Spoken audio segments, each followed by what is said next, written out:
A girl with red hair and amber eyes lies in bed. She looks like a fox in a human body. A little girl nearby is in tears begging her sister to wake up. The main character does not understand what is happening. She gradually begins to come to her senses. The baby does not understand this and continues to cry bitterly. She is very scared. Is this all a dream? Who is that sitting next to her? Here in front of the girl, the metal pictures look like memories from a past life. It seems to have been the day after her death. The director of a local company, the eldest son of a large conglomerate, flirted with her, and 3 weeks later, everything seemed to collapse, shattered in an instant. That day, he was very intrusive and kept offering to give her a lift, while the main character is thinking about how to get rid of him. The truck driver fell asleep at the wheel and accidentally crashed into the two of them. After the accident, the main character was reborn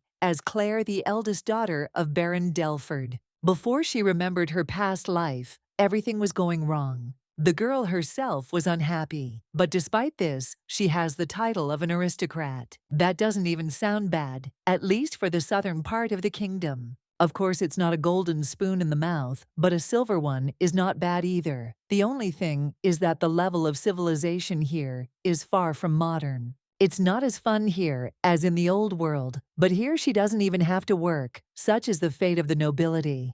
Claire can also live like this without denying herself anything for about another 30 years. The girl calmly drinks tea and remembers her sister. She really is very lucky. In fact, the main character was supposed to hate Eliza. There were not many reasons for this. The most important and hateful one was that she was now the only daughter in the family. Beautiful blonde hair and blue eyes, like precious stones, that she envied so much. It was all considered ideal. But sincere tears, friendly. Why did her beloved sister not wake up for so long? Today, I had a dream about the day Claire regained her memories from her past life. The girl reaches out to wipe the flowing river from Eliza's cheeks. Everything is fine now. The little girl thought she was dead. The thought was so unbearable. For the main character, Eliza was a child who needed to be taken care of. As a child, she had no one to rely on after her parents died. There was no reason for her hatred.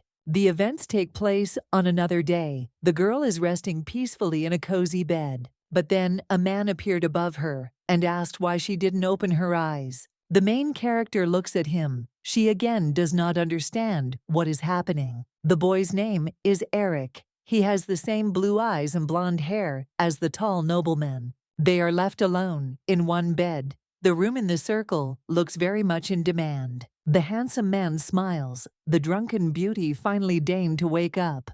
Claire, in a trance, extends her hand to the body of a young man. But then it finally dawns on her what happened. It's a little confusing. The Baroness jumps up in surprise, which forces the aristocrat to act.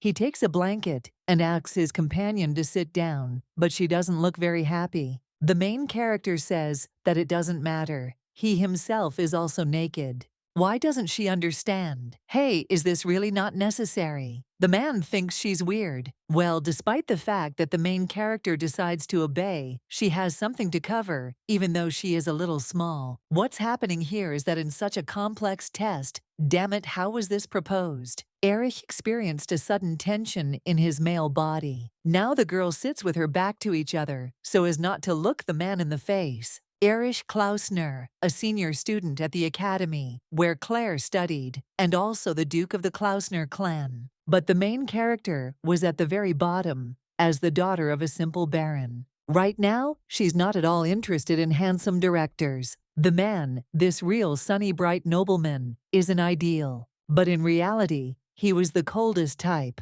He wasn't interested in other people, but he hated Claire. There was never the slightest hint of mutual understanding between them. The two often fought, but that was 3 years ago. Student days have long since become simple memories, even good moments. She even attended her sister's graduation ceremony, and she wore a gorgeous dress that day. The main character has always been quite beautiful and sociable. Somehow, after the event, they met again and decided to have a few drinks together. And after that, I went to rest on the second floor, and then everything was like a fog.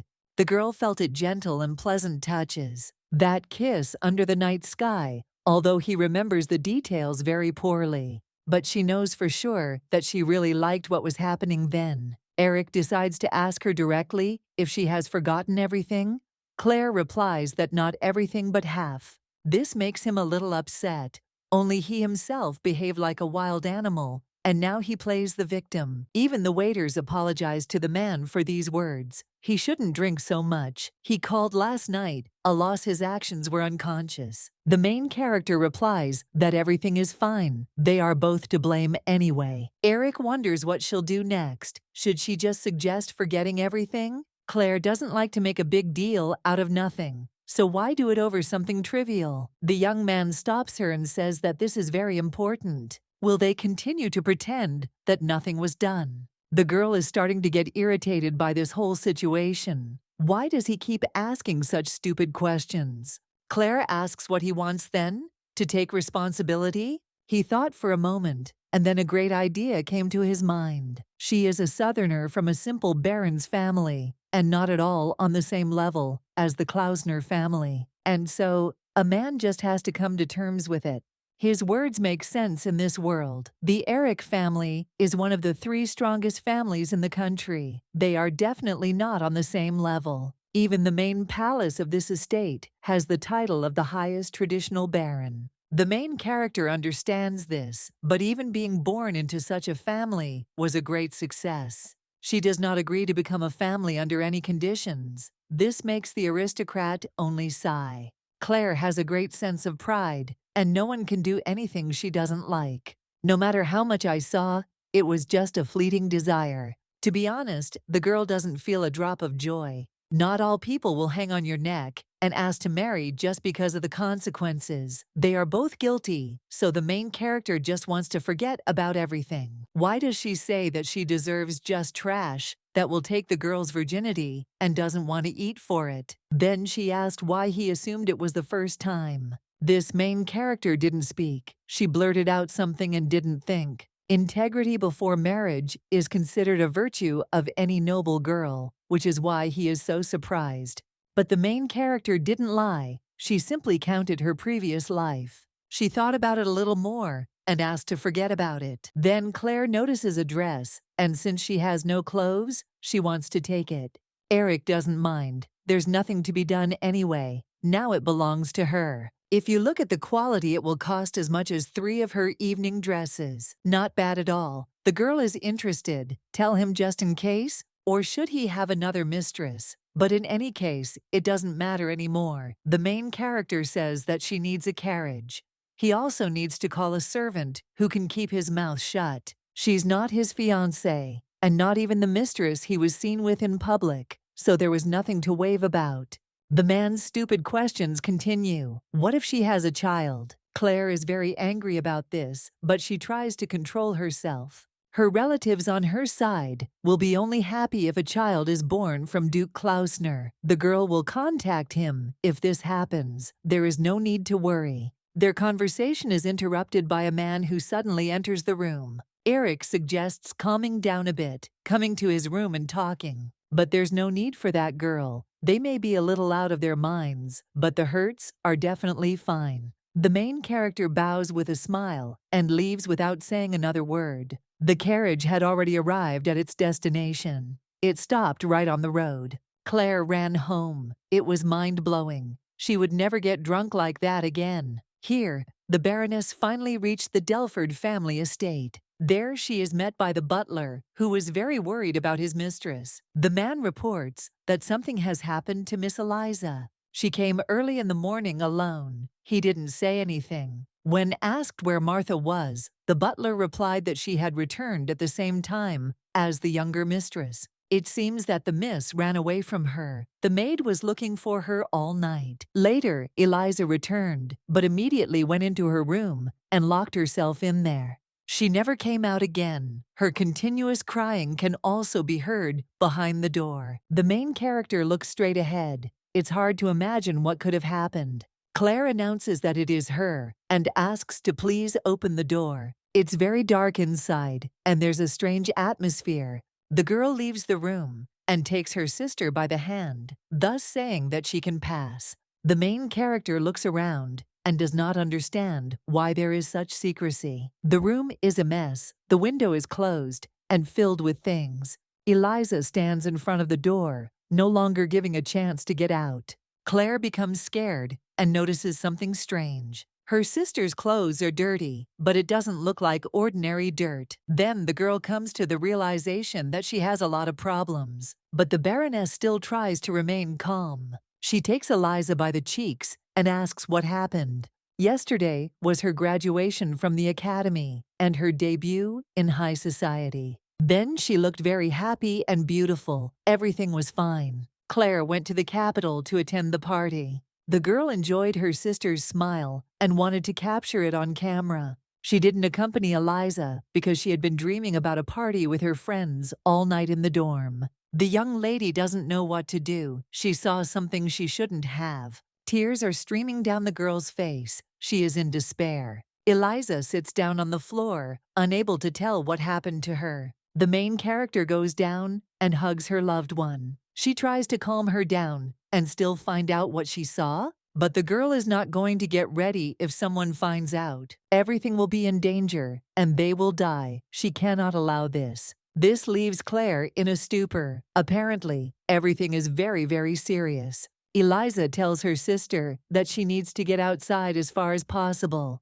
Then the main character asks the most exciting question. Is this related to her boyfriend? This could all be explained. My sister had a relationship. One fine day in a green park, they were discussing this topic. Eli turned him over with a smile. He was a man of high status and, according to her stories, very reliable. The girl gave it to him, but if everything goes well, then Claire will find out for the first time. In another house, she would have been scolded and punished, but they have an understanding relationship. Eliza is already 20. There is nothing strange in the fact that a loved one appeared. The main character believed that her sister did nothing stupid. That's why I don't think I'll bother. But in return, she asked me to promise 2 things. First, talk to yourself. And second, if she encounters a problem that she cannot cope with, ask for help. Claire didn't really believe in the society's history, but she decided to turn a blind eye to it. Yesterday, Eliza was the most beautiful girl in the world, so she probably wanted to spend time with her beloved.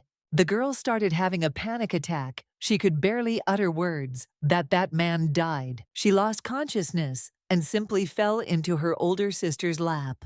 As Claire left the room, the anxious butler asked, "Is everything all right with the little mission?" The main character says that everything is fine. She has given up now. The girl also asks to bring a change of clothes and pack her things. The man doesn't immediately understand what's going on and asks again. Claire thought they would go home when they were ready. They had to hurry. This man demands that these words create even more problems. Eliza's cape, which was as good and priced as the dress was given to her by Klausner. If this is related to the death of a high-ranking aristocrat, the Baron's village daughters will be dealt with quickly. Last night my sister saw something terrible, and her boyfriend died. What really happened to them? What do they have to go through? Martha enters the room, and her face changes when she sees Eliza. Since this woman is not a stranger to them, the main character decides to tell everything as it is, but it must be understood that this story should happen exclusively between them.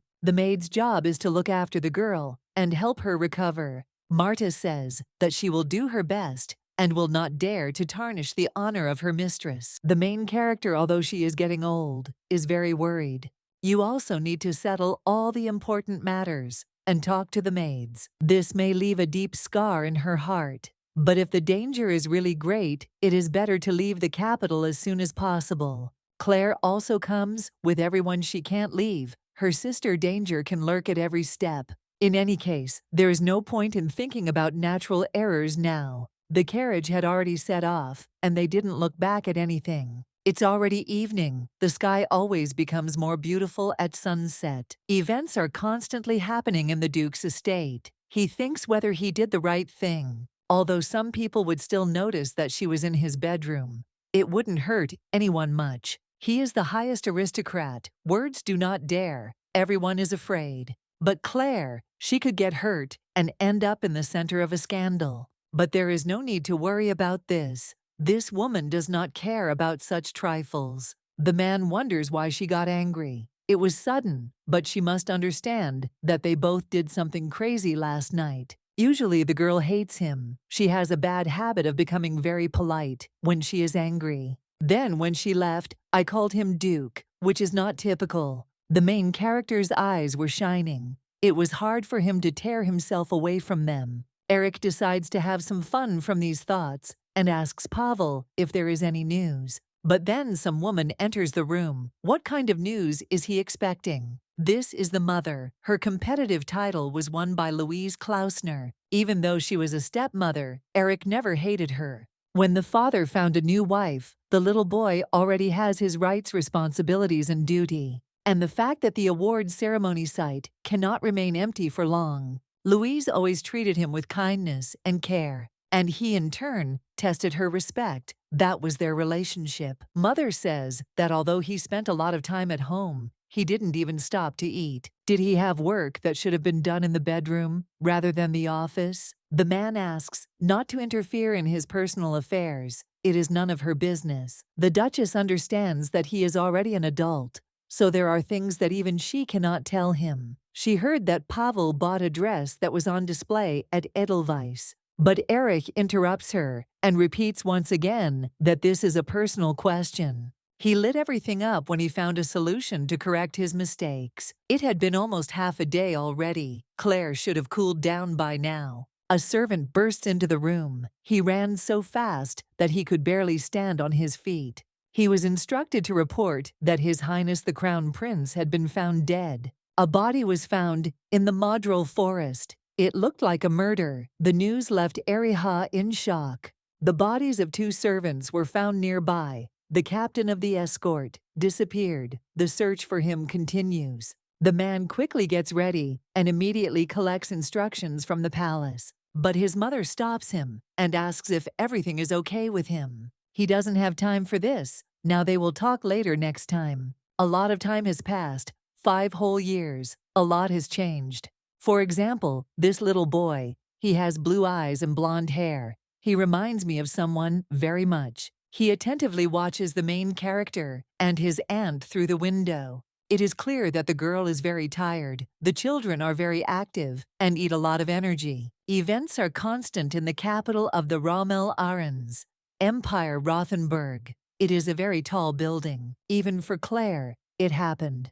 She's lived in Delford all her life. You can't see the sky behind them. Here Martha appears. She takes the young master to her place to give the lady some rest. The main character remembers the old days 5 years ago. 9 months after they left the capital, Eliza gave birth to a boy.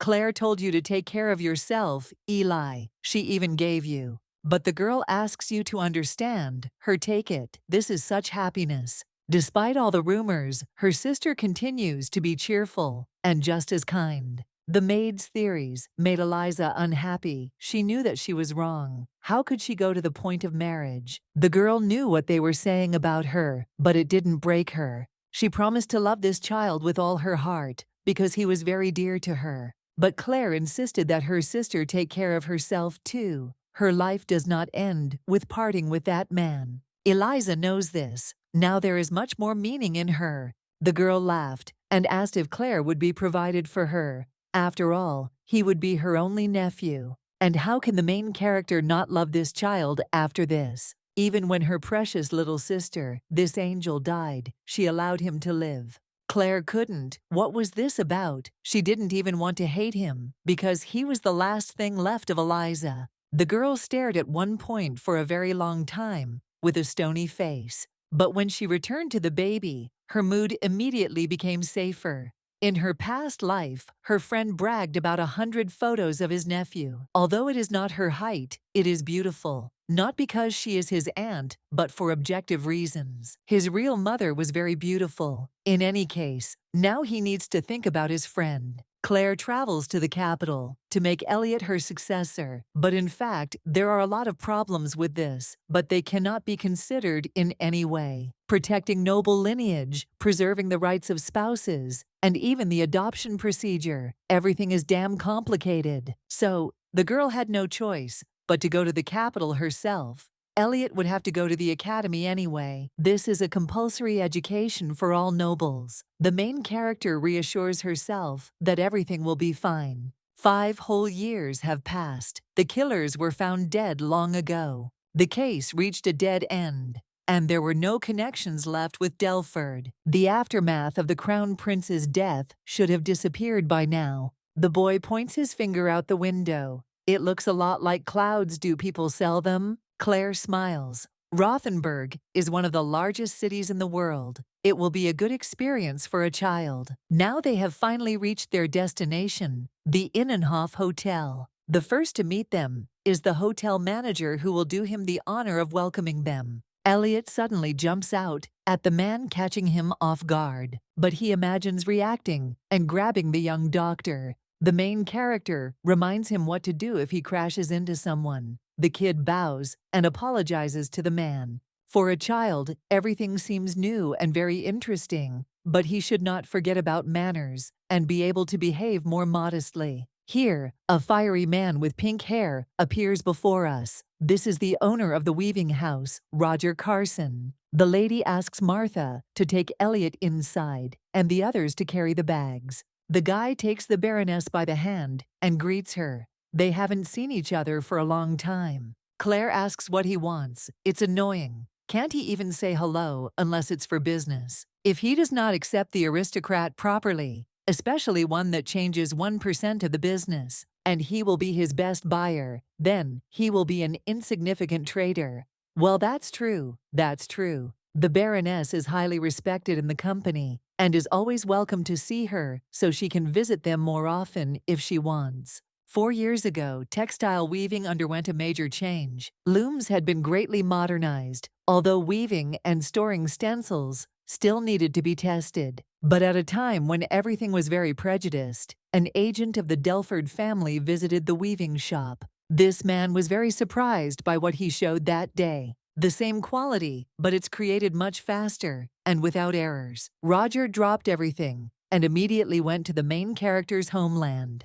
And there he saw a loom that was almost completely worn out. Only one person was needed to operate it. The man wanted to prepare a contract right away, but Claire had no intention of selling these items. It's about investing. The girl wanted a share of the production. She wanted to be a shareholder in the whole process. The reason was that she did not want to take over an existing market and create a new one. The overwhelming number with the same quality. The Baroness wanted to make the devices accessible to ordinary people. Well, that's how their long and joint work began. They don't need highly qualified workers for the machines, but they've already found stencil makers. They also did not skimp on the other lamps, so that the final product would be of high quality. A railway station has appeared nearby, which speaks of even greater success. Endless fields enclose the young arena. Delford is located right in the center of cotton growing. Nearby is a city famous for its spinning industry. The girl thought of everything from the very beginning.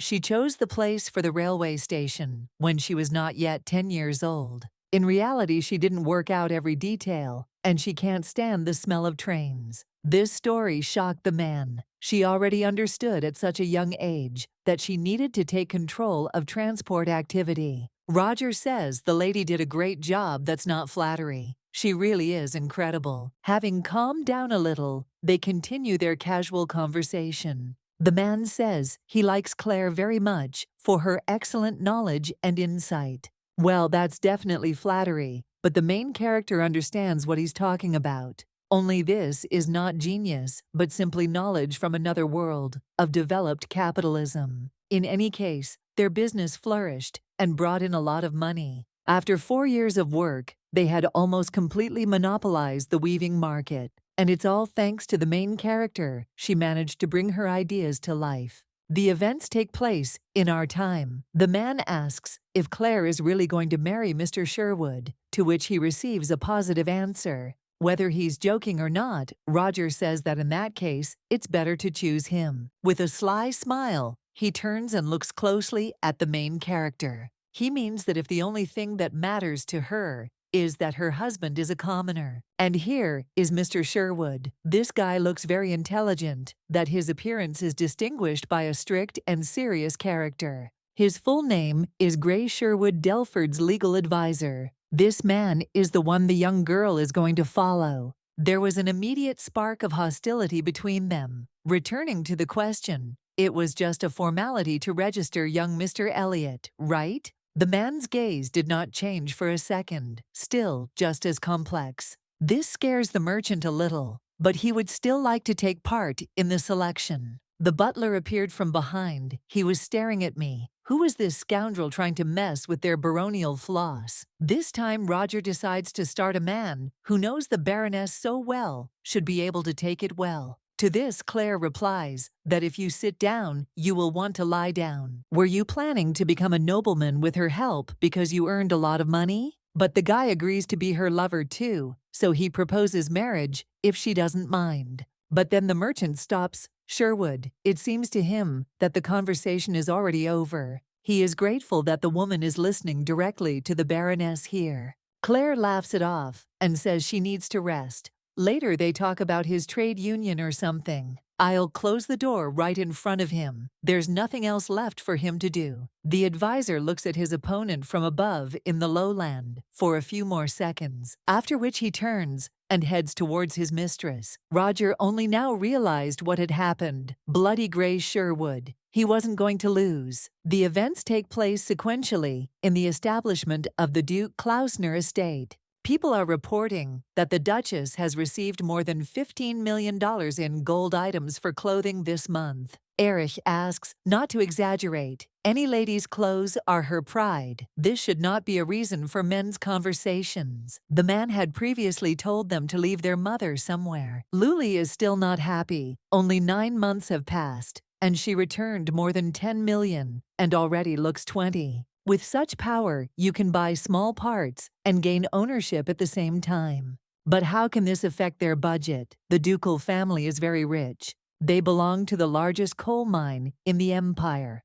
Also a lot of iron, copper, nickel, and other minerals, and even oil. Without industrial development, the northern lands were considered just wastelands. But in fact, the treasures were simply buried underfoot. And now, this area is developing faster than any other in the country. These words, for some advisors to bite their tongue a little. But if the Duchess had simply bought dresses and jewelry for that amount, he would not have said a word. But she resells them through Belf brand dealers, her family. That's the main problem. The Duke said that he was not going to provide for them, but for some reason he did nothing. Last year, the Marquis family got into debt, wanted to start a textile manufacturing business, and went bankrupt. It was then that the current Duchess came to the man for help.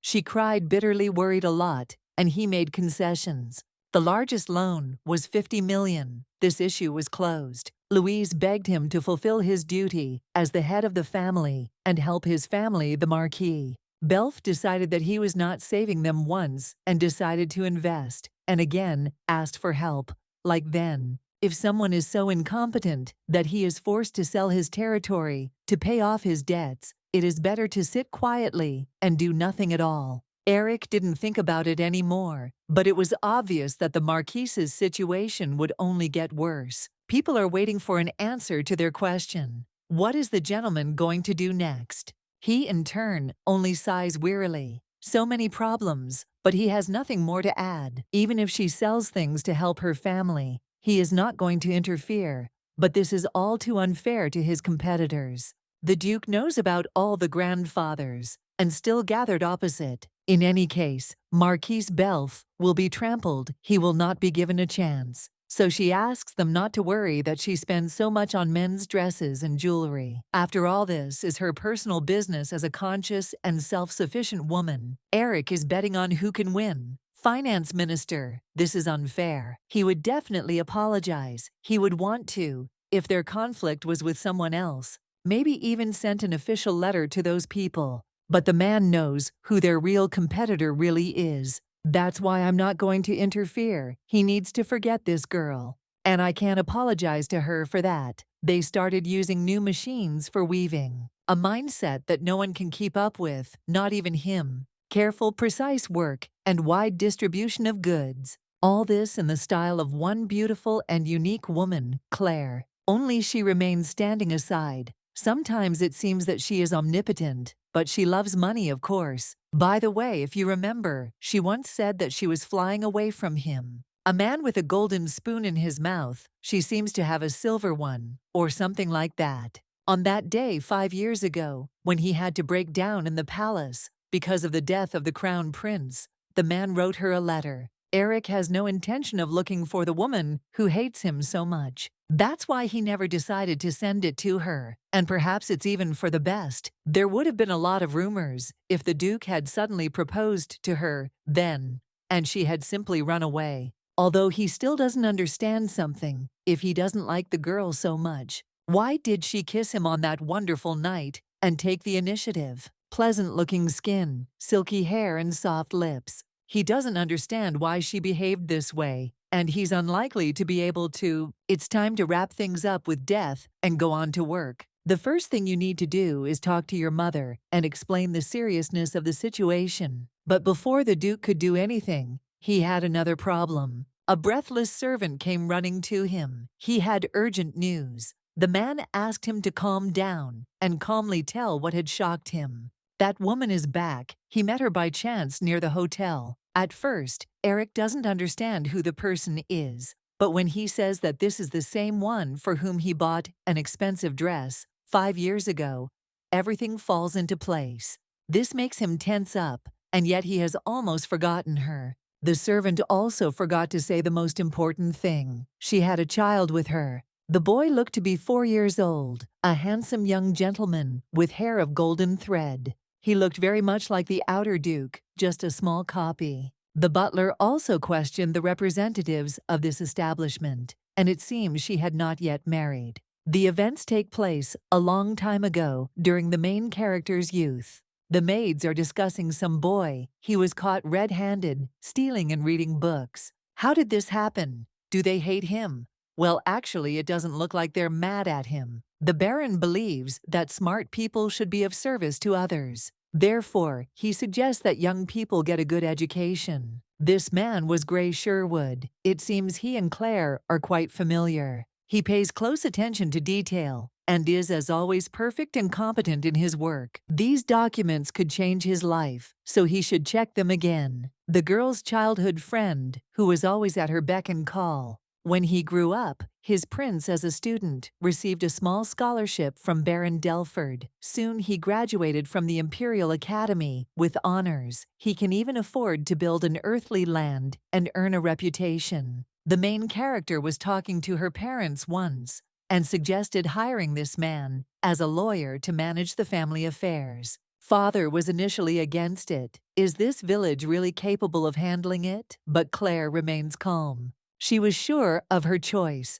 Gray would be 30 times better than him. This is partly true, but cruel. The more famous the man becomes, the better it will be for Delford, who sponsored him. As the industry developed, contracts of various kinds began to be concluded more and more often, and the number of lawyers grew every year. Everyone wanted to be the best, but he won a real genius. Even Claire did not expect this. And here he is, Gray Sherwood, super-duper lawyer, great ads and advertising from the main characters. He's not one to forget about help he's given. It's nice to have someone you can trust. After the death of Claire's parents, the man immediately returned to Delford, but she asked him to return to the capital since her relatives are no longer there. She needs her own man there. If something urgent happens, the girl will definitely let you know. Gray listened to his mistress and for a time became one of the most famous legal agencies in the empire. Even then, his job as Baroness Delford's advisor remained his priority.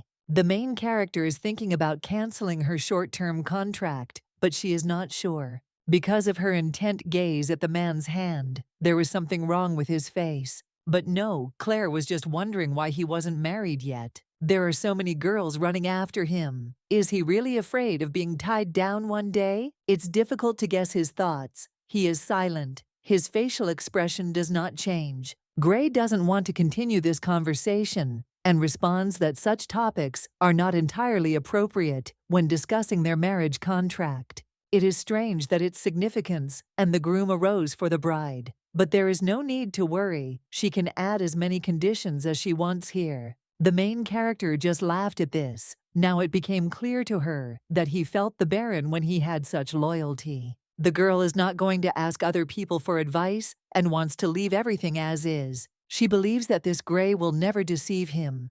It is a sham marriage anyway. Claire has no desire to keep men tied down. In this era, especially for aristocrats, marriage is simply a union of two families of the same class. She understood the point of such unions. After all, if you love someone, you want to protect these feelings at any cost. And of course, she doesn't think that this will ever happen to her. If one day the girl opens her heart, even a little, she will have to deal with the consequences for a long time. There's nothing wrong with living life with a silver spoon in your mouth. It's not her fault. She was born a noblewoman. Although she has noble blood running through her veins, she wants to live a simple life, just like her ancestors. The main character's face changes. She remembered him again. He looks good, of course, but his behavior is disgusting. The lawyer thought that it was his fault. He could come another time if the Baroness needed to think, but she stopped him. In fact, she is worried about him. They both need to weigh everything again.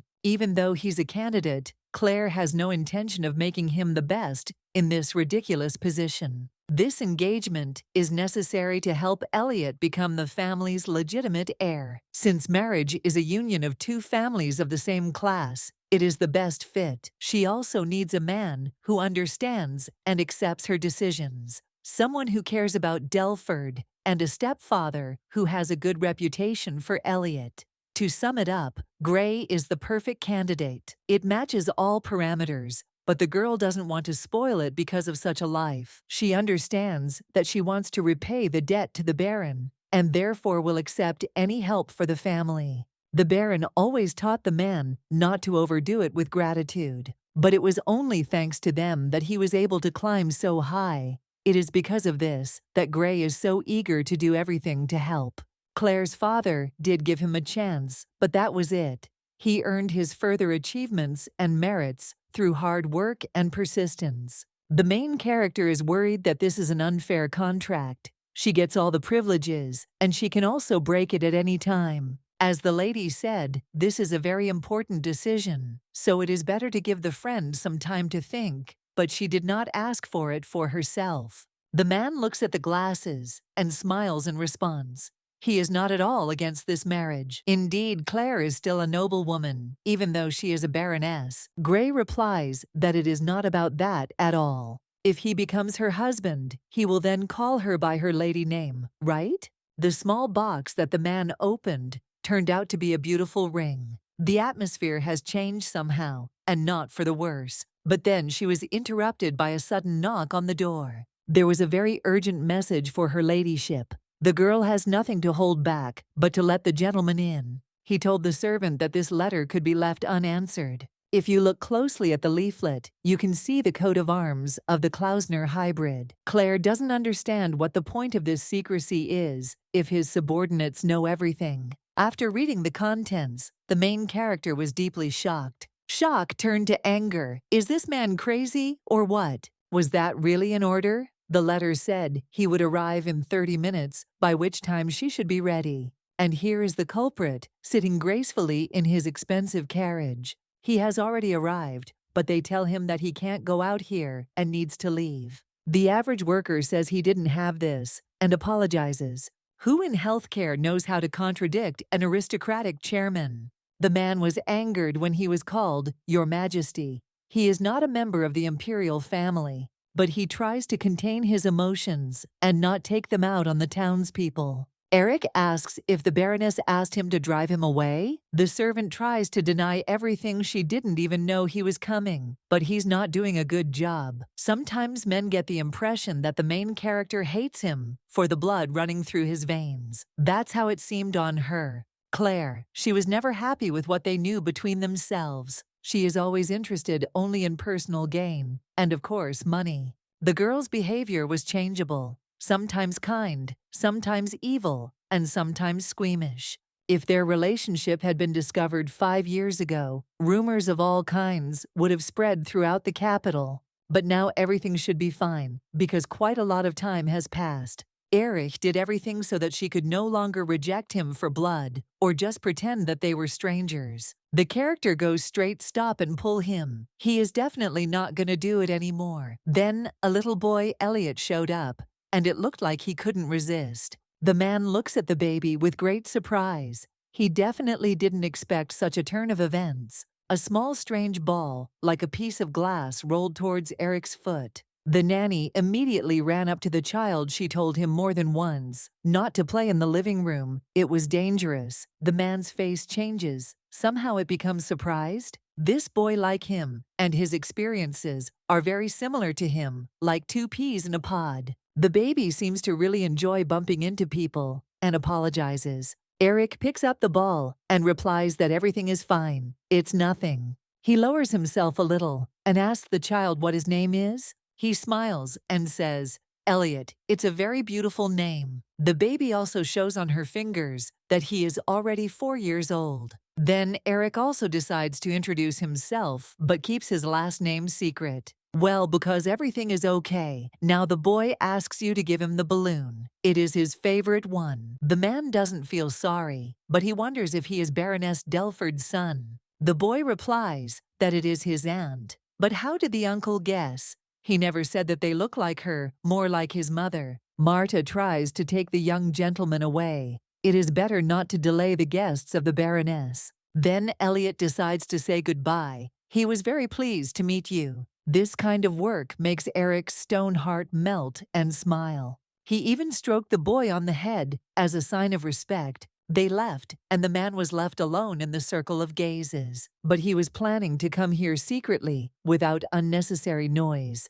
But it's not clear that this worked out. Everyone is already discussing this incident. The butler greets Mr. Klausner, and they head towards Claire. The main character sighs. She keeps looking at the door and assuring herself that everything will be fine. This time she has nothing to run from. She will accept this challenge. Even though she ran away last time, it wasn't because of Eriha. There were more important things to do. By the way, the girl remembers well their conversation from 5 years ago. But should he bother her? It's unlikely. She doesn't see any other problems. Although if you think about it, this man is very attractive.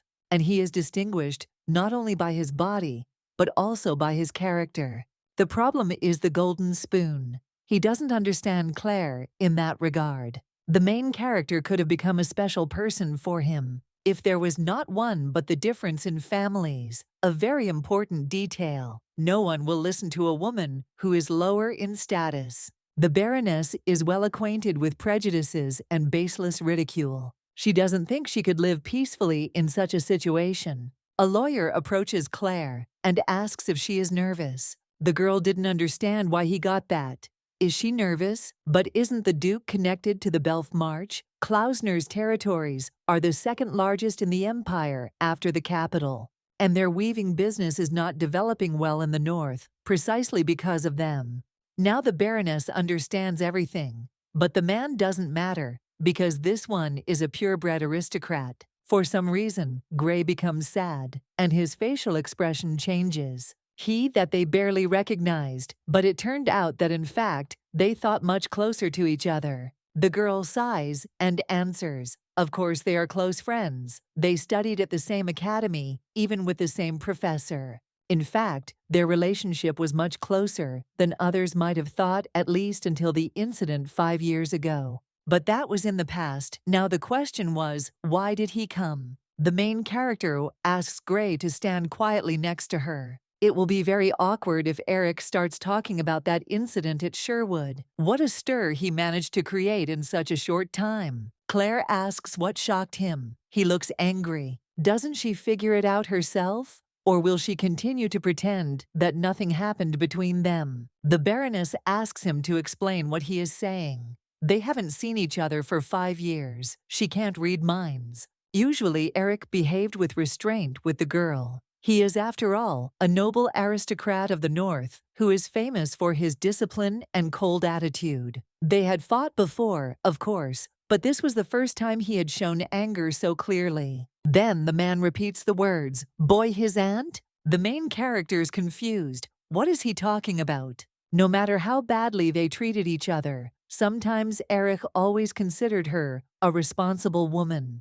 But who would have thought that she would be so irresponsible towards her own child? Gray steps forward, covers the lady with his body, and is accused of being in the way, but the Duke is definitely confused about something. Then the aristocrat asks, "Who else is he?" His name is Gray Sherwood, the Delford family's legal advisor. The man says that they don't discuss such issues yet, so it's better for him to stand aside and not interfere. But he is not going to remain silent. He is not a simple legal consultant. Claire wants to stop them before all their hard work goes to waste.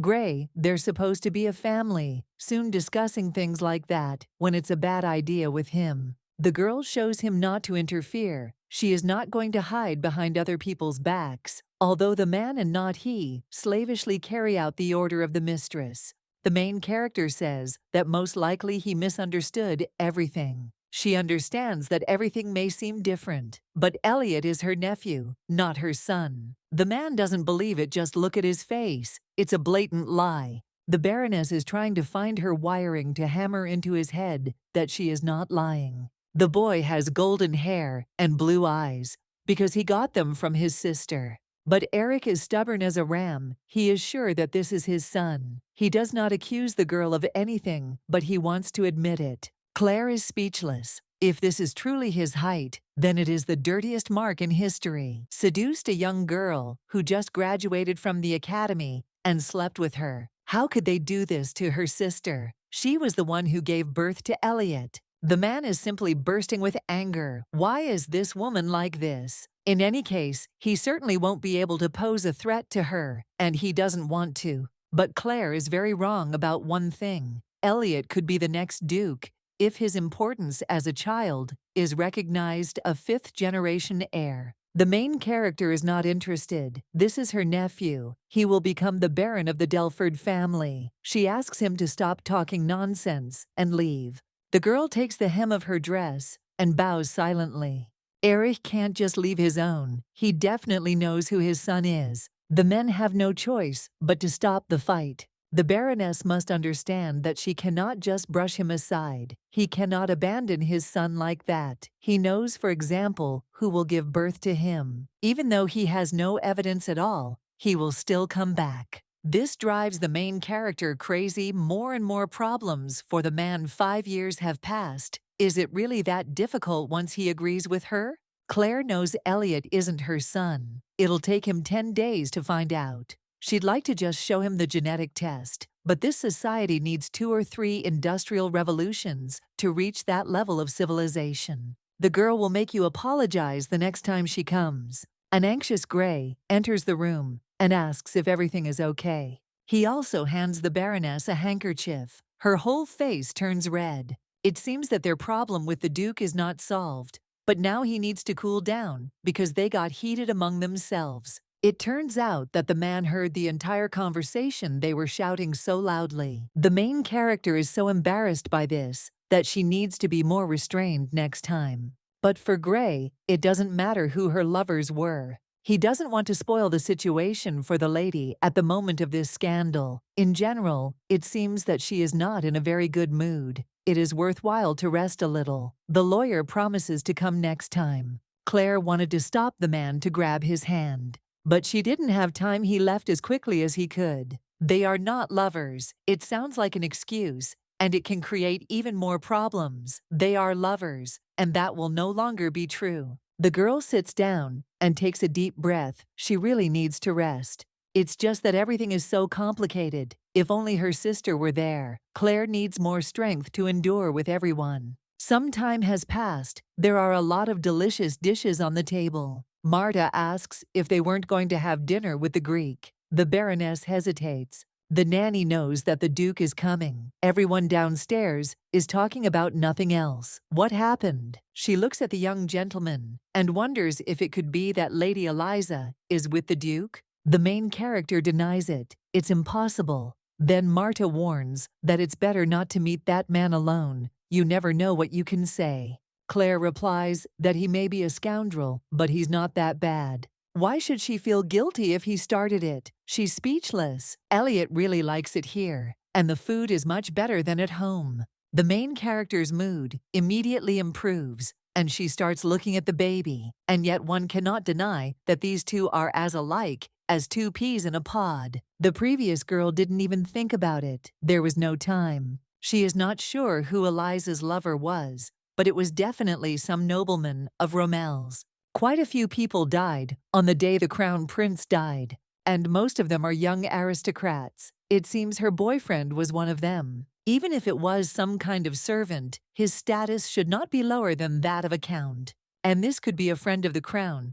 Prince Eliza was taking a big risk, but no matter how much Claire looked, she and the man really did look alike. She didn't give birth to him, so there can be no misunderstandings here. But the situation with the diploma is more complicated. If he is not the father, then it could be the deceased crown prince. Eric's mother was a princess of the empire. She and the crown prince are relatives cousins. Events take place constantly in Orange, where beautiful flowers are shown at any time. We see a ring on the girl's hand, of such a deep color and purity. It's the duchess, she bought it herself, who would dare to give such a luxurious gift to an unmarried woman. She talks to young ladies and discusses fashion fabrics and the new weaving house. They have been very popular lately. They say that if you order a pattern from them, instead of doing it by hand, you can get the finished fabric 2 months faster. The woman's gaze immediately became stern. That damn weaving house again. She discussed this topic with her family. I wanted the Duke's help because it is the fastest way.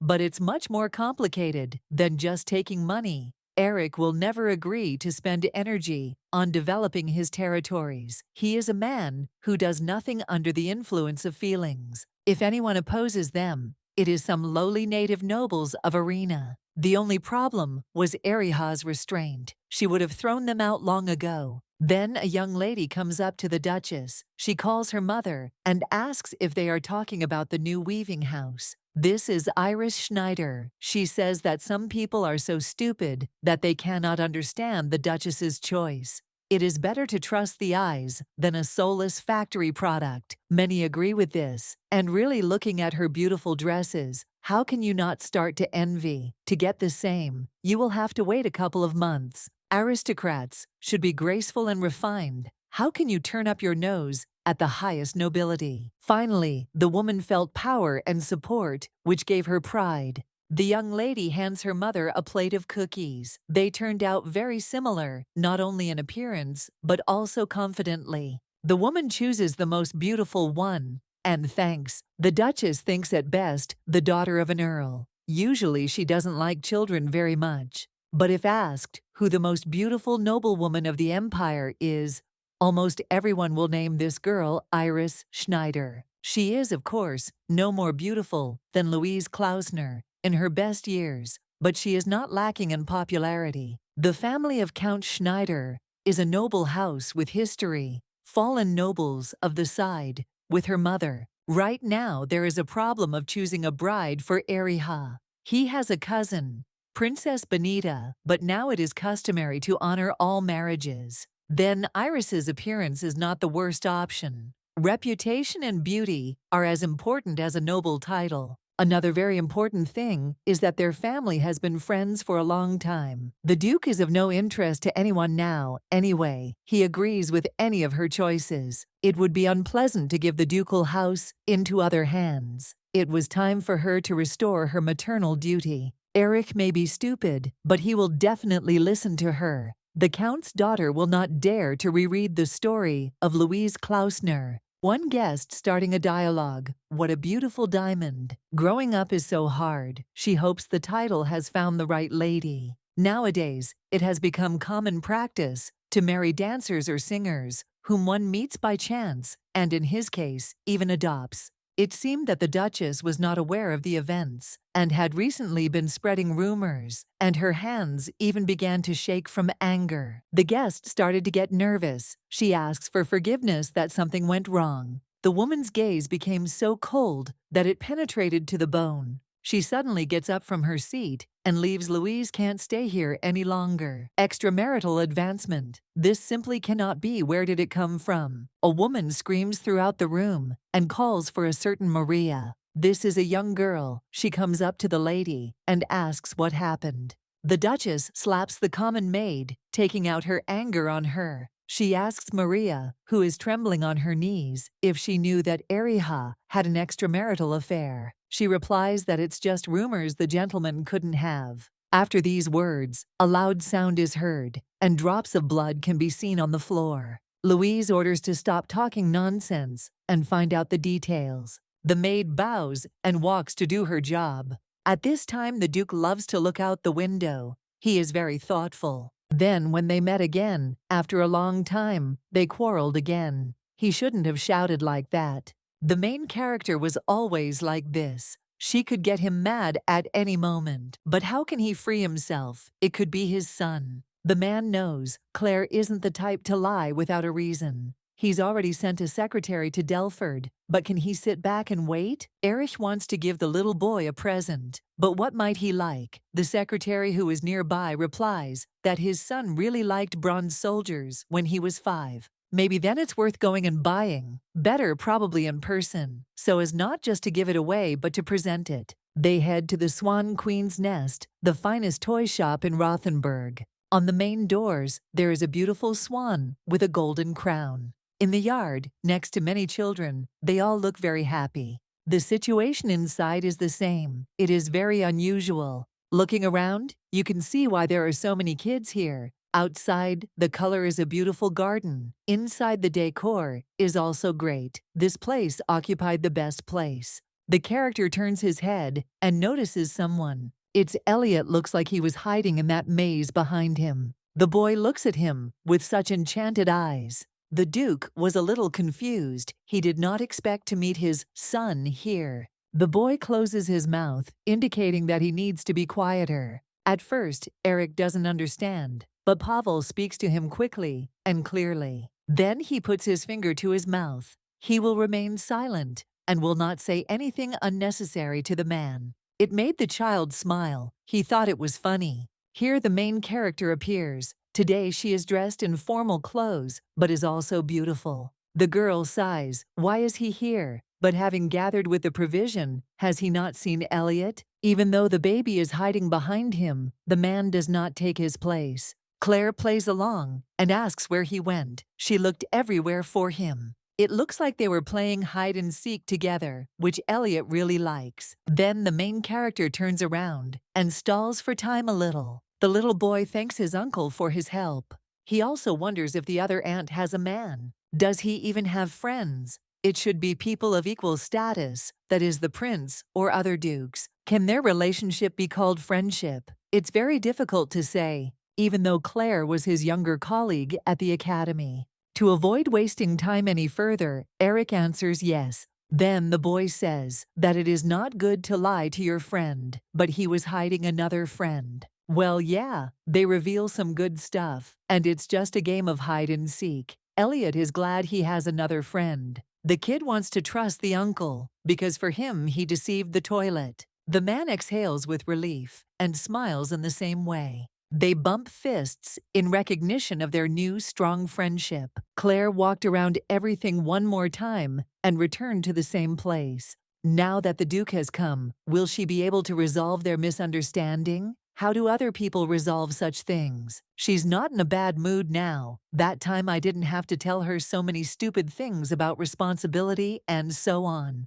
The problem was that it was definitely not his height. The main character silently walks past Eriha. That's all she found, the little rascal, who even fell on the population out of surprise. He tried so hard, but he still got caught. The aunt is very smart. The girl looked at him with an uncomprehending look at the beginning of her studies at the university, then at his stiff hairstyle, after which she sighs and asks what they were talking about here without her. A man cannot betray his friend's trust and tell. Then the boy was finally convinced that it was not in vain that he trusted this uncle. Claire asks, does he not need any more toys? Will regular hide and seek be enough? The main character hands Elliot a wallet and says, buy 2 things that you like the most. There are 30 coins inside. Eric wanted to say too much that it was, but the Baroness stopped him in time. The kid must change the bag and pay himself to get the desired things. The nanny and Elliot go off in search of something of interest, leaving the man and girl alone.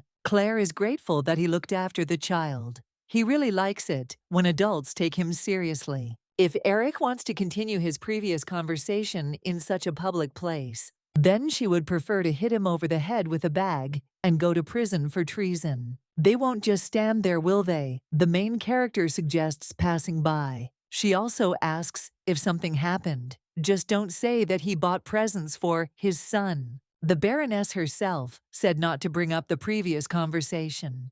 If it does, he'll say even more strange things. Maybe then they can do without arguing today. If they are seen, there will be even more rumors. She has a busy schedule today. She needs to take Elliot to church, have lunch, go back to the hotel, and work. But the Duke's should be even tighter, so why is he here? But again, Claire has forbidden work on this issue. This couple even looks good when they are silent and don't quarrel. All the people around disperse in different directions, allowing Eric to pass. As beautiful as the blue roses that grow only in the imperial palace. No matter how the girl remembers, he has always been a person who exudes strong pressure. The main character thinks that she is much more comfortable with older people. The man always knew this, but she didn't say that it was him. The girl treats him so rudely. Claire always tells the truth so that no more misunderstandings arise. Even when life is darkened by one of them, one must continue on.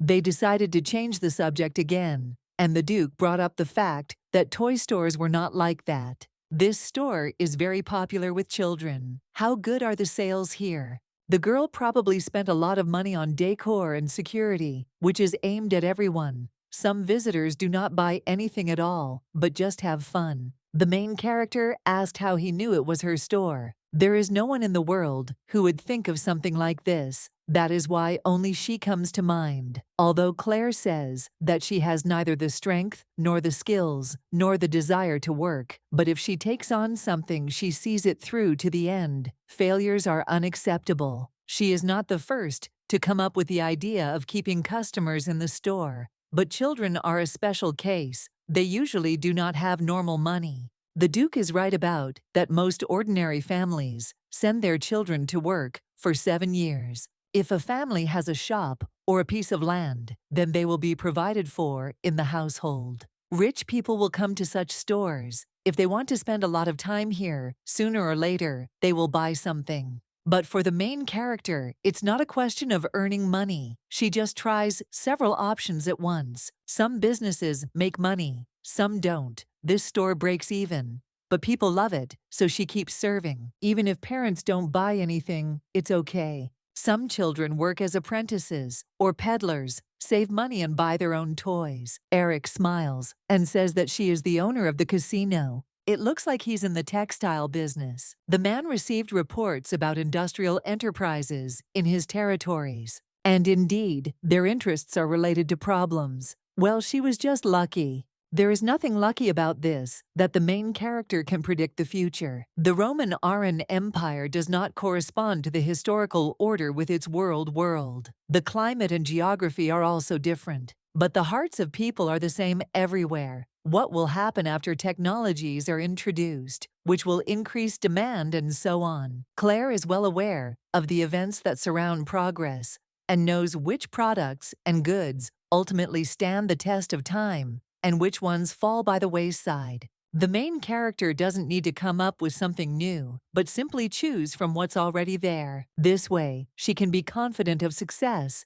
and know where further development will go. And controlling budgets, investing, and creating leverage is nothing new to her. The reason the girl came from the world of developed capitalism, it's not luck, it's cheating. But it's not just about business development skills. She's an aristocrat and one with good skills. It doesn't matter if Irina is a low-born southerner or not. There's a way to know. Claire is not threatened or intimidated into taking away her business, and the workers are quite obedient and attentive. Even for her, the baronesses created such a condition, but officially everything is simple for them, the nobles of Rommel. Will this world ever be fair for ordinary people?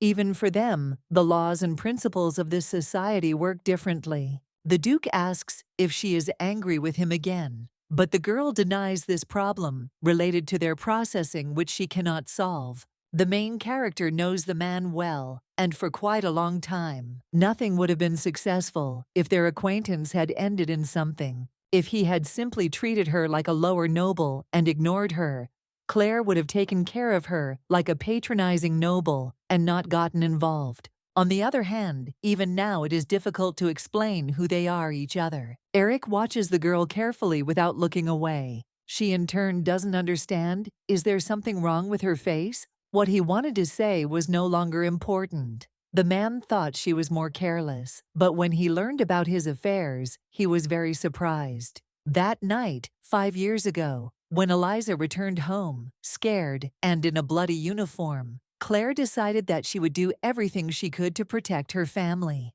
The Duke decided to ask, was she thinking about contacting him at the moment? The Baroness knows that he can be relied upon, but the fewer people who know about the secret, the better. After all, she needs to ensure the child's growth and take care of him. Eric has a close relationship with the right family. The Emperor and Empress are blood relatives. It is simply impossible for such an important person to know the real truth. And the girl just doesn't want to drag him into it. The misunderstanding with the baby is enough. The man comes closer and leans against the main character. He didn't just mean to help Elliot. He wanted to be her husband.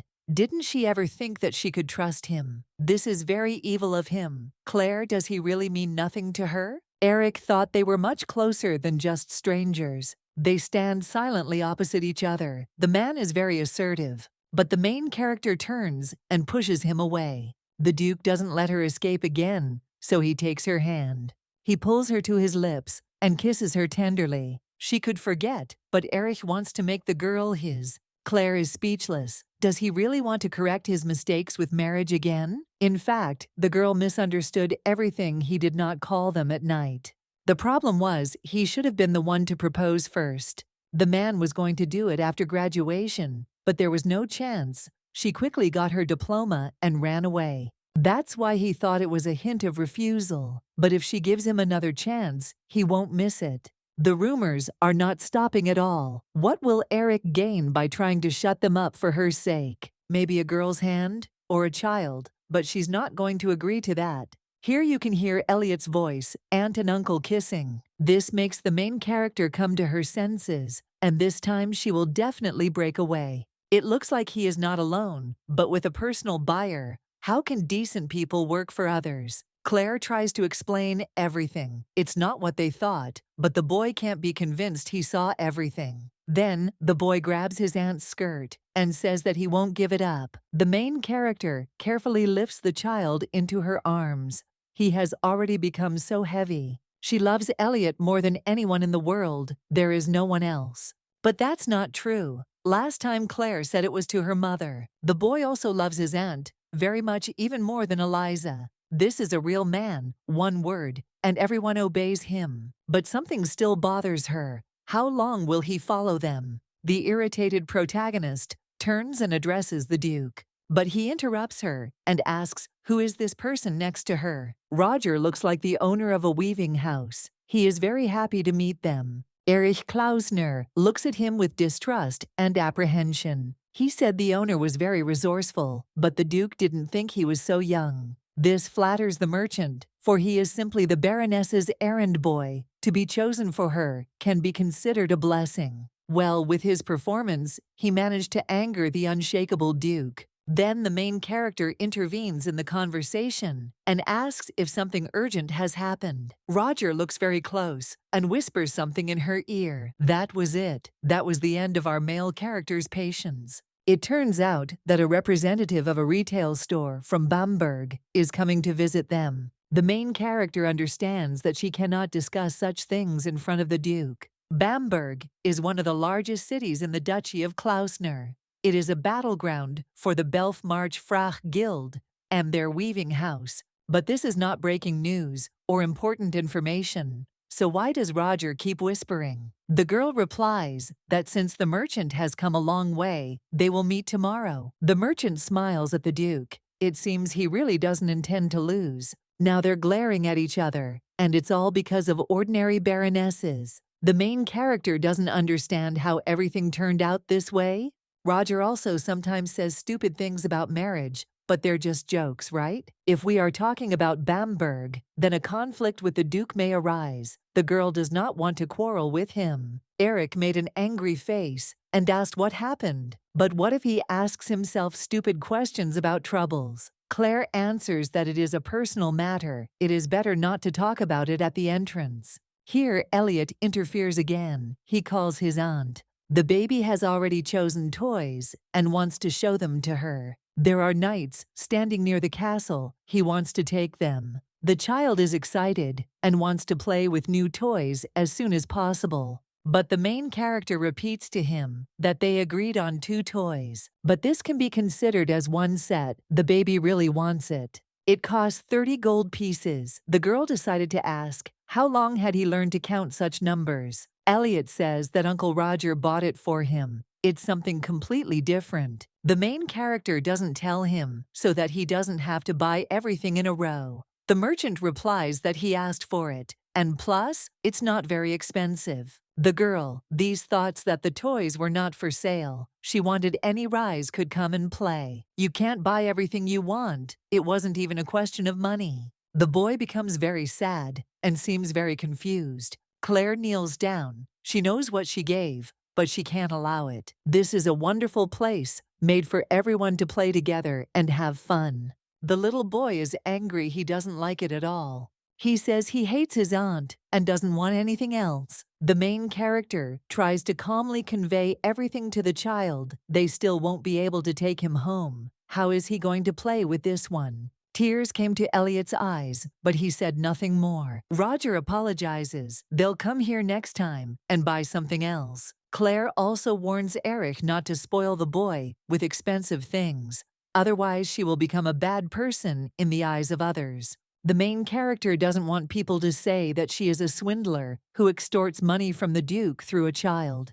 The girl bows and asks for forgiveness, but it is already getting dark. Her time has come. Roger goes with them as an escort. The man remains in the company of Pavel, his secretary. Before leaving, Eric shows up to call his store manager. He is going to buy these toys, despite the ban on women. The Duke was worried because he didn't know what gift to choose. Now he will buy what Elliot wants. We need to make the son love him, at least more than Roger Carson. Claire is right. The others won't be silent, but who cares? Everyone will shut up when she becomes a titled, and they will beg for forgiveness on their knees. Word spreads fast, even better. The man pretended to kiss her in front of the local papers. This is the easiest strategy to win. But you can't relax when it comes to the baronesses. Eric also asks to find all possible information about Roger Carson. 6 months ago, problems arose in Bamberg's fabric shops. Before that, everything was fine.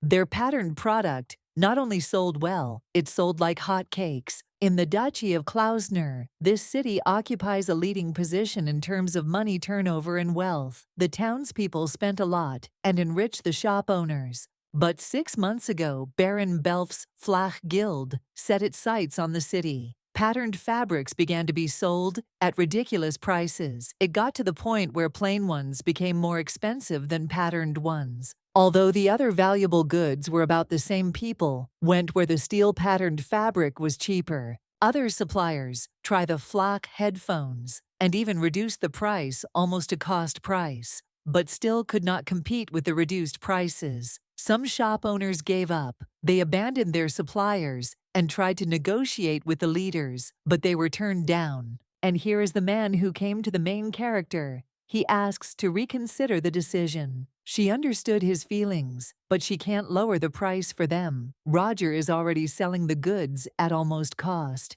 They have greatly reduced the cost of production and increased the quantity. But this does not mean that they are now simply collecting money under their feet.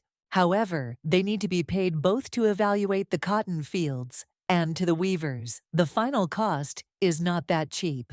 And constantly lowering the price, as Baron Belf does, will not work because he receives money from the duchy. They really do collect coins under their feet. Claire doesn't make concessions. They won't sell them fabrics cheaper. It didn't work out that he bought from them cheaper and then sold it to the guild. Such phenomena have been happening for quite some time now. Although it is a funny situation, the Flach Guild buys patterned fabrics from its weaving house and sells them cheaper in other shops in the city. The price is very cheap, and the fabrics are even sold at the expense of the owner of Bamberg. In fact, the girl buys her own fabrics from the Flach Guild, but at a price lower than she sold them for, so we get money out of nothing. It seems those traders still haven't figured anything out. Their only goal is to be delivered from the main characters in Bamberg. I think that stable low prices will be able to capture the entire market, but this will not happen. The world is connected by railways,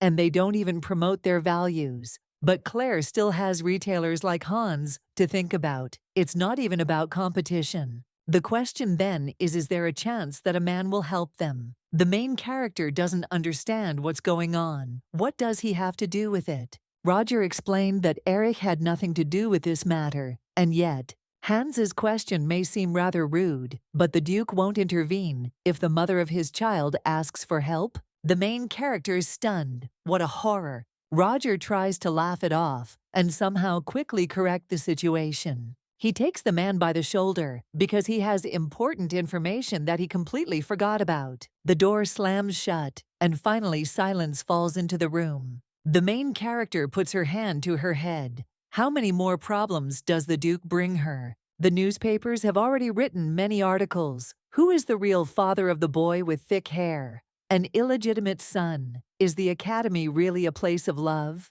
It's lucky that at this time, you need to kill 7 hours to draw a normal illustration. Claire doesn't know about the Duke, and she was drawn very abstractly, but rumors quickly spread anyway. She is very angry. The degenerates from the newspaper are so irresponsible. The girl is glad that Elliot can't read the press yet, although this is also only a matter of time. She goes to the mirror to tidy herself up a bit. Claire opens the drawer where the box is. She needs to hurry. Gray knew that this marriage was only a formality, but he really wanted her to wear a ring. There's no problem with that. She was going to get married anyway. The secretary is a good person. He is not only a suitable man, but also quite an attractive one. Will the rumors die down if they get married? Although it could cause even more scandal, Gray will have nothing but problems. Those words are still in Claire's head. It wasn't their night that was wrong, but the order of their actions. But nothing changed from what Erich said. That the girl does not want to become the wife of the title of Klausner, does not want to be a Cinderella who was seduced by a high noblewoman, does not want the title to swallow Delford. She is not as proud of her lineage as other aristocrats, but family is the most important thing to her. The main character's work dragged on for 5 years longer than she wanted. This is more worrying than pleasing. The ring fit perfectly. It seemed Gray knew my finger size. But it's not surprising. Everything is clear here. She's getting married. Probably someone helped him. The problem is Elliot. He's still too much of a loser. Claire isn't sure even a quickie wedding will work, all because of the Duke's scandal. The girl is interrupted from her thoughts by a sudden knock on the door. This is a servant. He apologizes for disturbing you. But the Baroness has a guest. The main character wonders who it could be. The man looks away, but still answers. It was Duchess Klausner who said that if the lady did not appear right away. Claire doesn't like all this anymore. She guesses what will happen next. The main character goes out into the central hall. She had no choice. And here, it is a typical evil candle from a morning match on TV. The villains are always built in a beautiful image, full of splendor. The girl comes closer and stands opposite Louise. She smiles very slyly in hers. And although she looks good, she doesn't wear any jewelry at all, except for one beautiful pink ring on her finger. This immediately spoiled her mood and made her tense. The Duchess asks if she is Lady Delford, daughter of Baron Delford. But no, she is a Baroness. For a high-ranking noblewoman, it doesn't matter, she's still an ordinary Southerner. She will still have the rights of a husband after the wedding, so there is nothing to be proud of. Here Dadat and the heir will move on. Louise says that the girl should not be ashamed of not getting married at the right age. But there's nothing to be happy about. Did her poor parents just turn a blind eye to all this? How could some poor girl from a baron's family make her wait in a place where only commoners come? They say that if you have patience, you can avoid bloodshed. When Claire sits down, the Duchess shouts that she didn't allow her to do that. But the main character here is the hostess, and she is just an ordinary guest. Since the woman had come such a long way, it must have been something necessary. Louise says her behavior is unladylike, which is what one would expect from a person, although she is not ashamed to have a child before marriage. Claracia is aging slowly, but she doesn't think she can handle it. The main character asks, "What is this supposed to mean?" It is the Duchess who is behaving rudely now. A bag completely filled with something appears on the table. An illegitimate rise cannot be an heir, but it is also her son's responsibility, so you can count on support for education. The girl's task is not to do anything stupid, not to make a fuss, and to raise the baby in Delford. At least in this village, he won't get hurt. Claire keeps repeating to herself, "Be patient, be patient, be patient." Looks like Louise isn't going to check anything. And what other village does she even know what Delford is? If you compare it to Rothenburg, then of course there are only fields and factories here. But this place can provide competition even to Marquis Belf under the protection of Duke Klausner. It seems like this woman doesn't even understand who she's talking to. The girl decides to see what the Duchess herself offered her, but she thinks that this is not enough. For the first one, too much for the first one. Why is she really going to get rid of the main character for such a paltry sum? Nowadays, raising children is very expensive, and it is more of a bribe than help. If Louise wants the girl not to come out for Ariha, then she needs to prepare at least triple the amount she would receive if she became a duchess. Claire would refuse such a title, and the consequences of being a single mother with an illegitimate child. These words drove the woman crazy. Is it even possible to be so uncultured? It may be recalled that Louise returned about 10 million gold to her family this year. Judging by what she wears, she needs another 5 million to maintain her dignity. 15 million a year, 10 years of marriage, that's 150. Then Claire would expect about 500 million. The Duchess screams at the whole hall the devil. How dare she count Klausner's money? Does she really hope to become a duchess? And why not? The main character is connected to this. Eric waited for her for 5 years. The Duke lives a good life, but he constantly has to worry about the lady. He came to Claire because he could not stand it anymore. Louise stands up abruptly. With her cup of tea, her patience snapped. In this story, the main character should be the victim, not this old woman. The girl hopes that she won't be burned too much. She won't be able to dodge it anyway. Out of nowhere, Eric appears and takes the dishes out of his mother. The liquid flows out, and the cup itself falls to the floor and cracks. The Duchess certainly did not expect such a turn of events. Not only the man came to the rescue, but also Elliot. And here is a special scandalous addition. The Duchess thinks of bribing the Baroness. Does she really think that everything can be solved? Who will you choose, Elliot, mother or wife? Will your stepmother really remain a stranger to you? There was a lot more, and the journalists tried not to miss a single detail. The man was very angry. He asked his mother not to interfere in his personal affairs. But the main character comes forward and says that now is not the right time for showdowns. The Duke got a little burned, and his hand turned red, but it's not as bad as it looks. Claire orders the servant to bring cold water. The baby was very moved, and tears appeared in his eyes. He was afraid that his aunt might get hurt, but everything is fine now, right? The main character takes Elliot in her arms and tries to calm him down. The servant returned quickly enough with a large plate of water. When Eric put his hand there, he immediately felt better, which is not to say about Louise. Although they were not particularly close, He always treated her with respect. What happened now? Did the Duke throw his teacup in her direction? Had he heard the whole conversation? She is his mother, isn't she? How can he treat her like this? The woman came again, to the scream. Did the men work on her high because they were not relatives? This is not some simple problem. The wedding of the Duke of the Klausner family. Claire and Eric exchange silent glances. The girl signals Elliot to take it to the room. Now everyone can say that the Duchess's voice is not required when it comes to the head of the family. The Duke is not an irresponsible man who abandons his woman and child. The woman tries to object and behave in some way, but Eric stops her with one movement of his hands and does not allow her to do anything. He had never shown her such disrespect before. The man's hand is like new. The burn has completely disappeared. The main character is glad that he is okay. Luckily, there will be no scar. The girl thanked him for his help and was about to leave, but the Duke stopped her again. If he starts talking about the baby again, in a place like that, then people have eyes and ears everywhere. Any news spreads as fast as possible. The previous headlines already had a big impact, and now this. They could hurt Elliot. It's a shame he's so young. Claire will have to buy up every paper like that in Delford until the rumors die down. The man acts very brazenly and kisses the girl's hand. He always does what he wants, but Claire doesn't like it. She doesn't understand what he's doing and why. It seems, looking at how he fell on the ring, he does not hear what the Baroness is saying at all. Eric doesn't like it, such a displeased look, so he took the jewelry as if he was mocking the main character. The problem is that it was on my wedding ring finger. The man takes off his jewelry and says that he missed the most important step. The main character understands why all this is happening and asks not to do this. But why?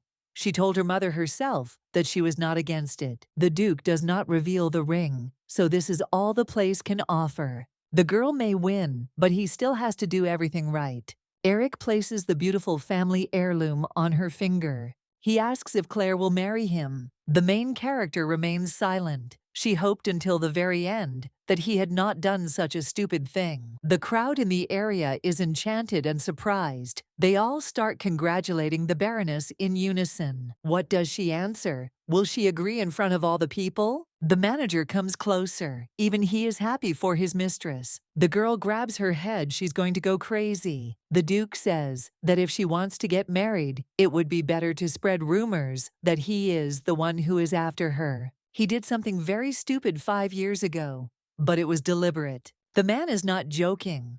Klausner will belong to her. He will put it in the girl's hands himself. Then Claire asks, what will happen if she suddenly gets angry and starts selling the Duke's things left and right? Eric knows that she wouldn't do that. After all, she always takes care of things that belong to her. The Baroness's cheeks became noticeably flushed. Why is he smiling like that? At this long-awaited moment, the man seems closer and closer to the girl's lips, a kiss that fills the world with light and colors and warms from within. Now the events take place in the Klausner estate. The maids discuss recent events. One of them heard that the Duke even used the family seal to propose to the Baroness to the listeners in the crowd. But what's the difference? Even if they become a duchess, their duties are still special and can change. Louise has already arrived at the house. She will bring her maid Maria. The girl, nothing suspicious. How did their meeting go? But then a hat flies at her. It looks like she's getting it for something else again. The woman raised her voice. She was asking to find out about the illegitimate child. Who is this bloody Baroness Delford? How does she know how and how much the Duchess spends her money? That Maria showed someone the accounting records, but she would not dare betray her madam. The maids were even less aware of the events. Some were so sure that they began to cry. Louise is hysterical. She is tearing out her hair. Who could have done this? A man appeared behind her, emerging from the defects. This man is apparently from a very noble family. This just oozes nobility. His name is Johann Krosigk, the third son of Count Krosigk.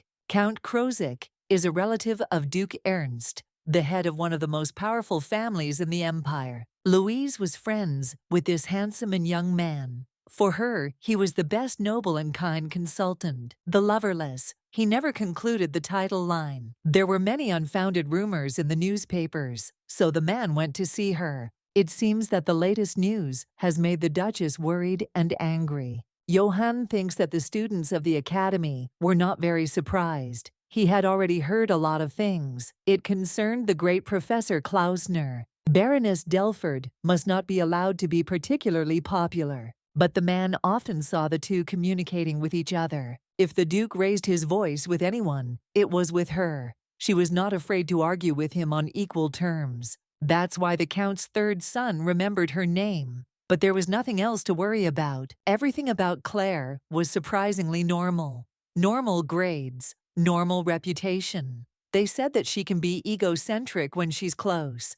No one understands why Eric communicates with her, but now Johann realized that he was mistaken. In fact, she was the owner of the new weaving house. It is amazing how the simple family of the Baron could live in such a state. For him, it is not a problem that the new Duchess Louise and Baron Belf will clash. It was a battle within the duchy. What could really cause problems is that the Baroness is a noblewoman of Aran. 3 generations ago, the Northern Roman Empire and the Southern Kingdom of Aran were united by national marriages based on the law of inheritance. After the death of the crown prince, the child Empress Henrietta, who is next in line to the throne, became the emperor's elder sister, Duchess Victoria, but she was not of the right age. Then I found Prince Linus, the son of the current empress, Margot Ernst. But that's a problem with the law of succession. Duke Erich Klausner was in 4th place, as he turned out to be the biological son of the second princess.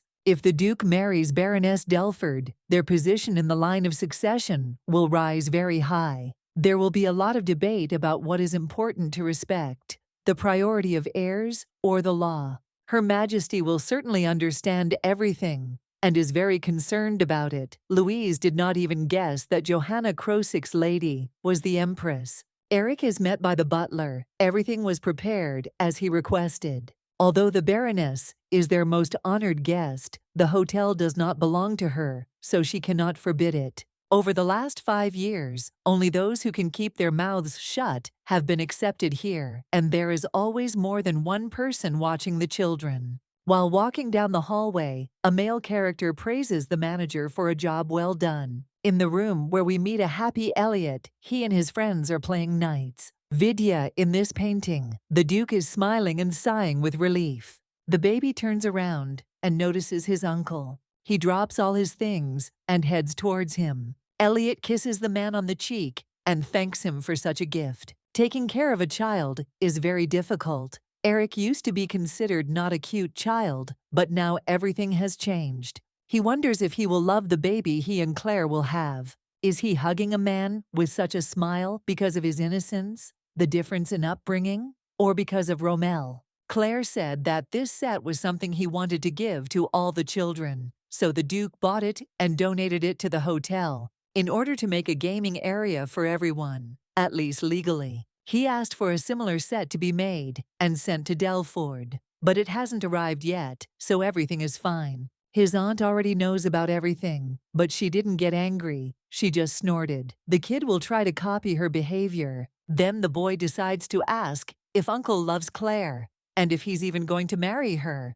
Last time Elliot got really angry about this, but the little girl says that she doesn't really mind. He likes everything, and so does her uncle. Such warm and kind words bring true peace to your soul. The Duke invites his son to eat something tasty with him, but Elliot cannot be told to go with those who offer goodies. The man has conditions to convince him they don't want to leave the hotel and can call a nanny. At the door, they meet Gray, and the situation immediately becomes tense. The kid looks first at the lawyer, then at the professor. What should he do? Then he asks to let him go. He will go to Martha himself. The boy runs out and leaves the adults alone. The tension is growing more and more, and neither one is going to back down. The first start of the dialogue, the doctor he asks if he wants to explain. A consultant is a consultant, but he received the Baron's patronage and has been a great help to Delford ever since.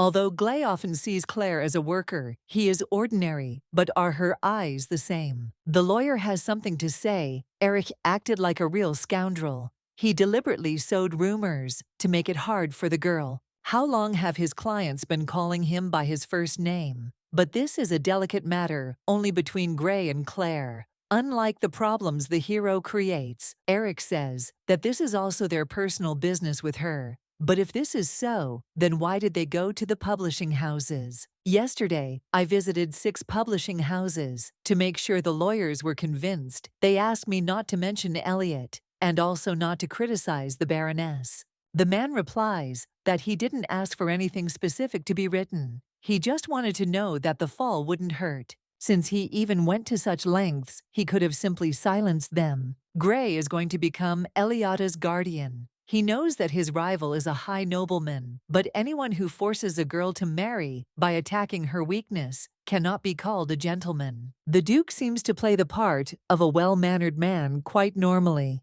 When it comes to Claire, he always finds it difficult to control himself. The man says that this is not some commoner's business, but his and the main character's. Let her interfere if she needs to sue. Everything else is not for participation. Gray is different from Eriha. It is impossible to woo a woman until they solve this problem. After this, the aristocrat shut up for a while to think things over. So it means that the ring on the girl's finger really was an engagement ring. At the time I wasn't sure who she got it from, but now the man, he takes out the ring and twirls it around in his hand, like some kind of cheap trinket. Gray immediately notices and wonders why he has a ring. The Duke throws the thing away with disdain. Now it is useless and of no use to anyone. A beautiful pink stone decoration falls to the floor. At this time, the main character lies and looks at the family heirloom given to her. The newspapers are full of white nonsense.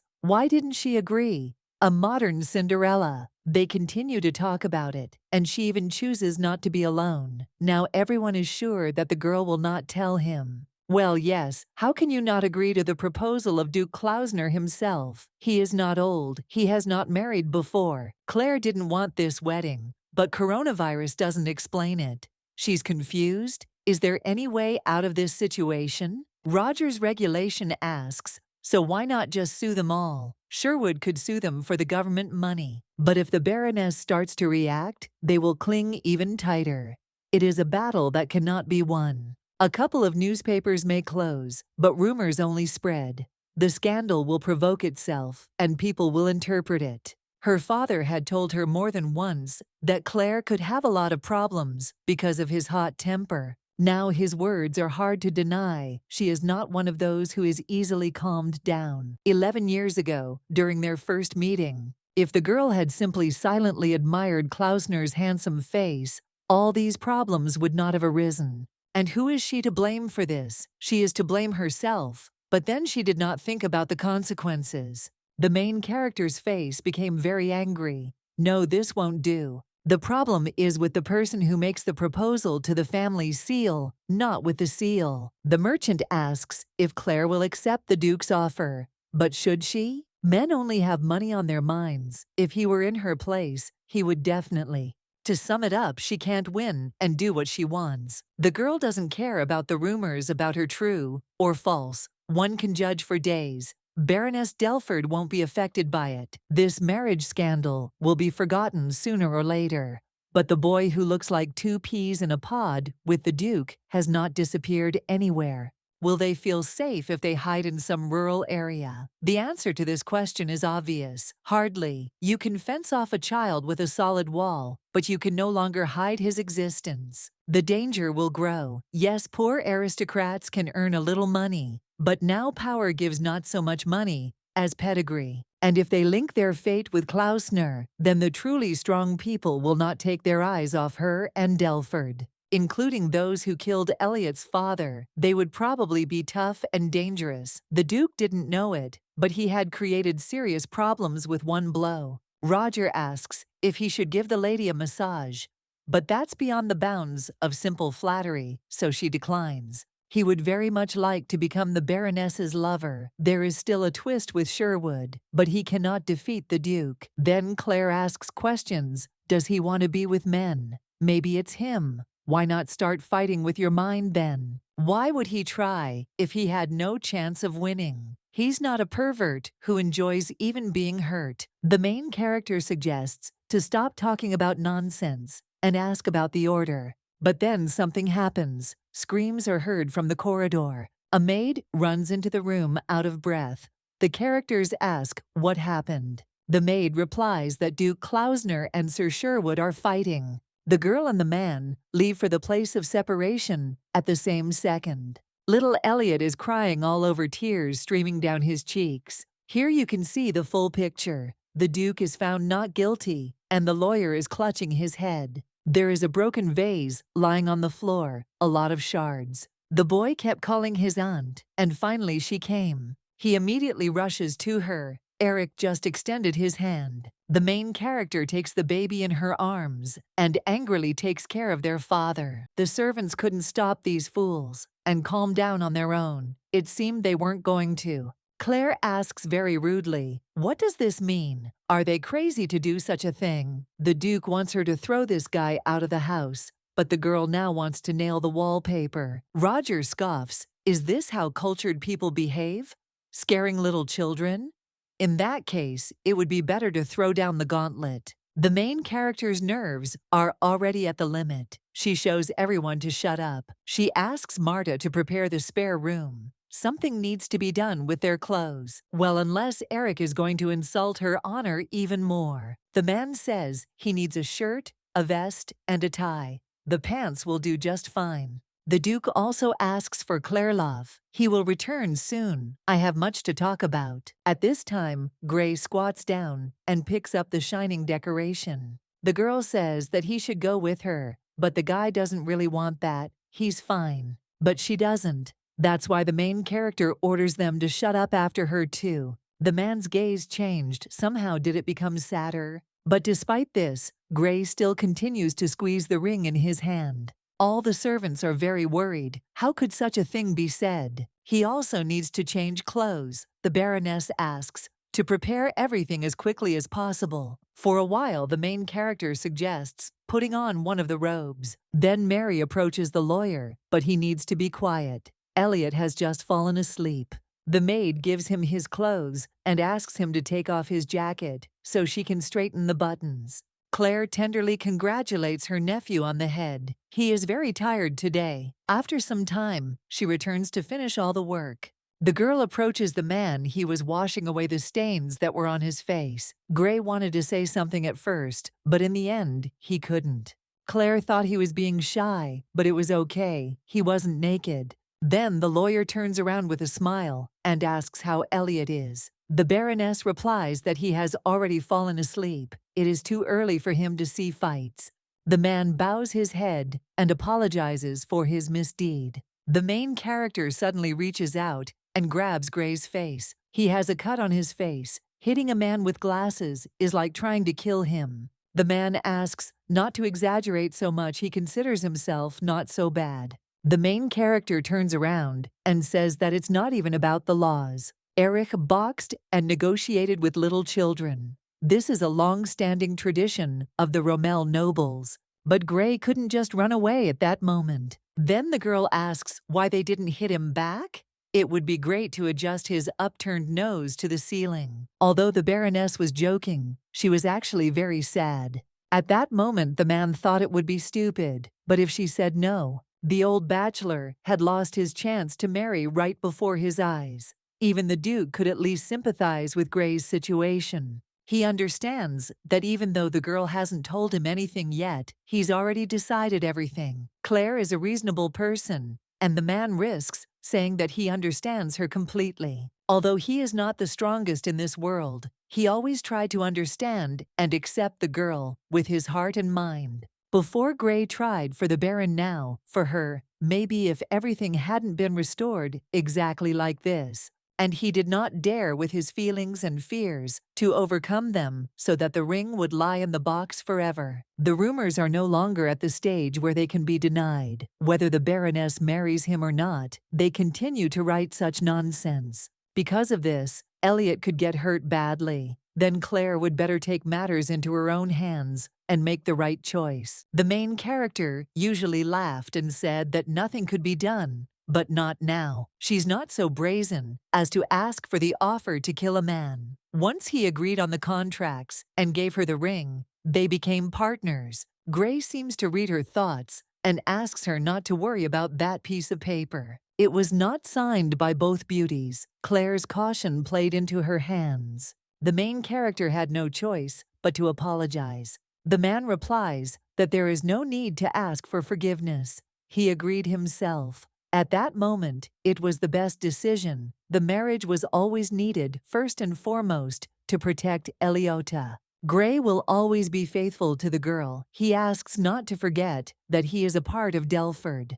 Claire takes the young man's outstretched hand without any hesitation. He in turn kisses her. Now they are back to the relationship with the mistress and the subordinate. This is of course very old-fashioned, but a girl needs not only reliable lawyers, but also friends. The man looks happy. He always stands on the side of the main character. There is someone studying in the room. Claire is allowed to go inside. This is our favorite frivolous merchant who loves to joke. He says that he is a handsome man, even without glasses. If the Duke saw this, his roof would be blown off. But now it is not so important. A new issue has appeared. The original one is so much so that the paint has not yet dried. The whole story of Mr. Sherwood came out unexpectedly. Roger didn't think they would be so perceptive. Claire and Gray's faces became more serious and wary. Another employee of the young lawyer is waiting in the lobby. The poor guy has been waiting for him for several hours already.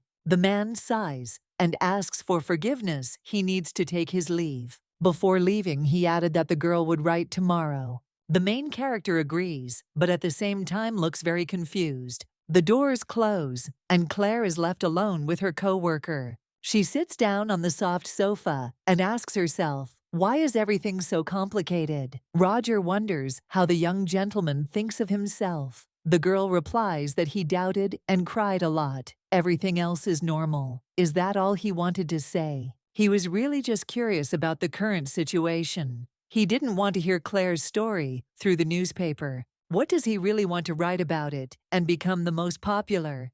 The girl answers with a joke. One of the servants enters the room and informs the Baroness that Duke Kadausner will arrive soon. Roger would like to chat longer, but it looks like it's time for him to go. He always smiles and makes others smile, quite a positive man. The main character is tense. She needs to mentally prepare for meetings with him. And here comes the culprit of all the troubles. He has appeared without covering himself in dust. Eric thought the girl would run away. Well, why would she do that if she lives here? Claire looks angry. Does he want to tell her something, or at least apologize? The man doesn't understand what he would do even more if it were about her. The main character's patience is running out again. What kind of nonsense is he talking about? The girl waved her hand, saying that he should apologize for that fight. The Duke replies that he did not mean to frighten Elliot like that. He will apologize to him personally later. If Claire means a lawyer, he's not going to do it. She doesn't seem to understand the problems between them. The man claims that Gray started it, but that can't be true. He is a very tactful man. The Duke must have done something before. That's why Eric says she doesn't understand anything. The girl was proposed to by two men at once. What other reasons are needed for a fight? The main character takes a deep breath to calm down and express her thoughts correctly. Gray is a victim because she herself suggested this option to him. If Claire thinks that he gave her the ring only because of this, she is very much mistaken. Then the Duke smiles and says that she chose him anyway. Do I need to explain to him that the Baroness did not do this because she wanted to? Eric leans in too close, but Claire stops him.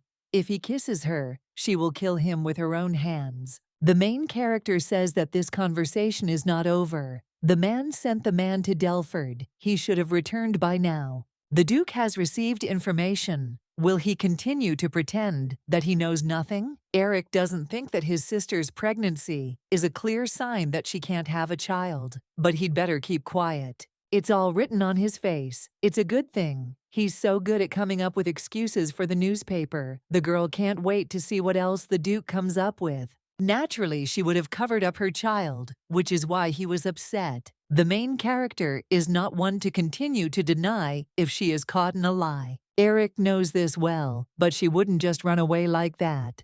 Claire doesn't understand why he goes so far if he hated her before. It was only one time she had to do it. She saw no other choice. If he wants to know everything, he must listen carefully. The girl will not repeat herself. The Duke nods, ready to hear the whole story. The main character closes all the windows and doors so that no one can eavesdrop, after which she heads towards the man trying to control herself. She gave him some kind of painting with a gold edge. My little sister is drawn there. She looks more like my mother, and Claire looks more like my father. Relatives in the lineage are from Rommel. She met her boyfriend at the academy. Eliza wasn't planning on getting married. That's quite normal. The only thing the girl knew about him was that he was a high nobleman from the north. The day they left for home, she returned in great shock. That I saw something I shouldn't have. Everyone will die if anyone notices. That day, her boyfriend died. And then her sister gave birth to a baby. It seems they had a covenant ceremony. There is no longer any need to learn who Elliot's father was. Prince Jared, who died, was not the Duke's brother, but his cousin. A quiet guy who often went outside the palace incognito. Eric. I wouldn't be surprised if he was hiding his true identity from the girl, and it was my younger sister Claire. The main character was going to take this secret with her to the grave. Then the man says that she should have turned to him. Well, that was a bad idea. Elliot could have been in great danger. He must understand what she is talking about. Even the prince was killed. The Duke thinks the kid has a right to know, but the girl replies that he's not even 5 years old. She'll be excited when he gets older. Claire told this story, not out of concern for her nephew. He values pedigree and loyalty to the crown above all else. But the Baroness is not going to give up the child or give him away. He is now a part of her. The girl did not give him life, but grew up from birth. She hopes that Eric will understand her feelings. They can't be sure that their relationship remained a secret. The family doesn't know, but there were several people who knew that he was dating this girl. And the biggest proof is the child's appearance. If they don't show that this is his illegitimate son, Elliot will be in great danger. Since all this started, the man has to deal with all the problems. Claire is not talking about democracy to Elliot, the heir of Klausner. It is better to keep the secret of his birth a secret and adopt him. The adopted growth has less inheritance rights, so it does not cause problems for Eriha's future biological children. If they choose the right time for divorce, everything will be fine. In this case, everyone will forget about this story. All attention will be drawn to them. The consequences will only be to hide everything from the baby. Someone might have a conflict, but by that time the question of succession to the throne will be decided, and the murdered prince will be forgotten. Pride watches over Elliot until he ages, when he is old enough to understand the situation. The main thing is understanding what can harm me, but he also let me take responsibility. If he started this mess himself, then he's the one who has to clean it up until the end. The Duke doesn't understand why she's talking about divorce. How much does he look like a man who gets married to tell? Claire thinks he proposed to her because Elliot is his son. For men, pedigree is indeed very important, but it is much more important to preserve the honor of the Baroness and the child. This really surprises the main character. She even thought about it for a second. If he wanted to defend himself, he would have done nothing. Isn't that what a true gentleman would do? While the local girl is talking, the Duke reaches out to touch her hair. Suddenly, he pulls her towards him and kisses her passionately on the lips. The main character tries to push the man away, but she fails. He had already explained to her several times that he would use any methods. Such attacks make him even more disgusting. If Claire had come to him right away, Elliot wouldn't have had to manually spend his childhood in such chaos. The girl asks, why would he? Would he confess to his own son? Here, another kiss takes place, more passionate. Eric thinks that she talks and thinks too much. He raised Jared, therefore he is related to the Klausner family and is obliged to protect him in the hurts. And he's cute too. Do you really need more reasons to love him? Since Claire considers Elliot to be her son, he has no choice. His opinion about the purity of blood has not changed. That is why he hates her. After these words, everything around became even more confused, but no one thought about that anymore. They just wanted to enjoy the moment. Events are constantly happening in the garden. Someone is there and cutting flowers. This is the Duchess. For some reason, she leaves only a beautiful bud. The other ladies are very worried Eric is late again. If even the previous Duke couldn't marry him, then Louise needs to be more careful. She thought that her son was in love with Count Schneider's daughter, Iris. She is often called a canary because of her appearance, but she is definitely a bird of prey. She will break a finger if someone dares to touch her. But a small bird is still a small bird. No matter how hard you try, a canary will never become a lion. But you can't say the same about Lady Delford. The woman has been stalking her for quite some time now, and she still can't predict her next move. This girl has a huge talent for making money. If even the Duke confessed to her, then she is definitely capable. What a crazy world this has become lately. An ordinary crow decided that the shiny golden Klausner spoon already belonged to her. But they can't help it. Men sometimes go crazy when they fall in love. Louise wondered for a second, was it true that the actor was blinded by love? She also asks the other ladies if they have anything on their minds, but everyone remains silent. If he laid hands on her sister, is it okay for Claire to raise someone else's child?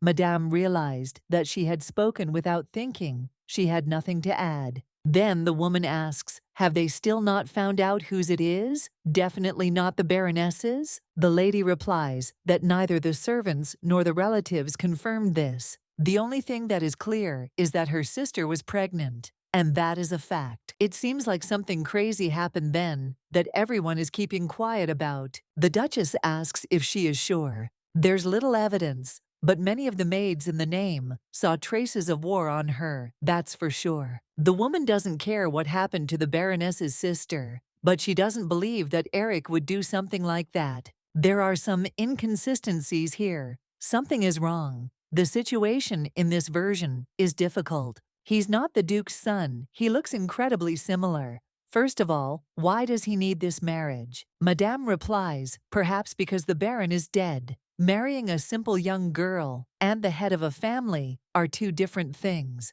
Although there is still a loss of integrity before the wedding, but why lie like that? Then Louise remembers something. She can put everything in its place. She wouldn't do such a stupid thing in this place.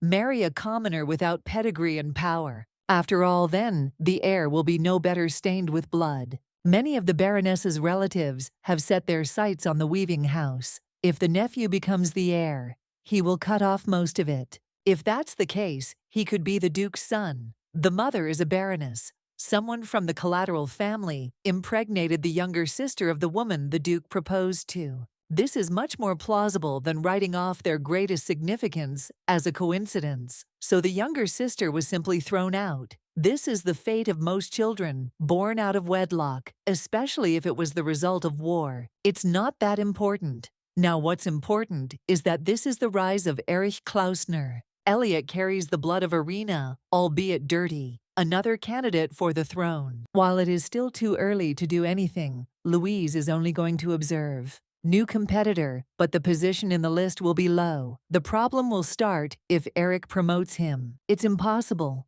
After all, there is a law of inheritance. Moreover, the Duke is not a simple nobleman. I will also receive a weaving house. Now this is a non-trivial problem. The southern regions are always preferred by Rommel, a place with cheap labor that only produced food. Everything would have continued like this, but 5 years ago, there was a sharp rise in economic development due to the weaving house. The fields that were previously sown with wheat were planted with cotton. The new weaving house began to pay its expenses generously, even to farmers. The urbanization of the entire region began. The workers who worked in Rommel returned to their homeland. And Claire Delford began to develop in a way that no one expected. She built the plant on her own property rather than looking for a location near cities and a workforce. I chose a wall near a large river next to an expensive matrix, and the new city around the industrial zone began to form itself. Already at the initial stage, it was under the complete control of the Delford family. At first, Louise thought Claire was crazy when she started getting into debt, but now it all became obvious. She has a lot of debts, but even more profits. Instead of demanding money from her, the inventors want to give even more. The main character is the kind of person who will not miss her chance. And you got together with Eric because of simple love? It's really hard to believe. It's still dangerous, even if their love is true. She only went this far for the title of Baroness. What will happen if she becomes a duchess? The woman was so deep in thought that she accidentally cut herself with the scissors. Everyone around began to fuss and worry, especially the maids. One of them brought medicine and a bandage to stop the bleeding. Louise says, "It's okay. It's just a small scratch. There are more and more people now who can't sleep because of the sound." For example, not only the loss of the position of the duchess, but also a new weaving house, is not possible. Only leashes for excitement. Madame bows and says that she seems to need a powerful sedative. But what she meant is unclear. The woman said, "Enough, Augusta will sort everything out." Well, at least she should. It's very noisy at the station. Someone is discussing the Baroness. This is Claire's cousin Charles Delford and Uncle James Delford.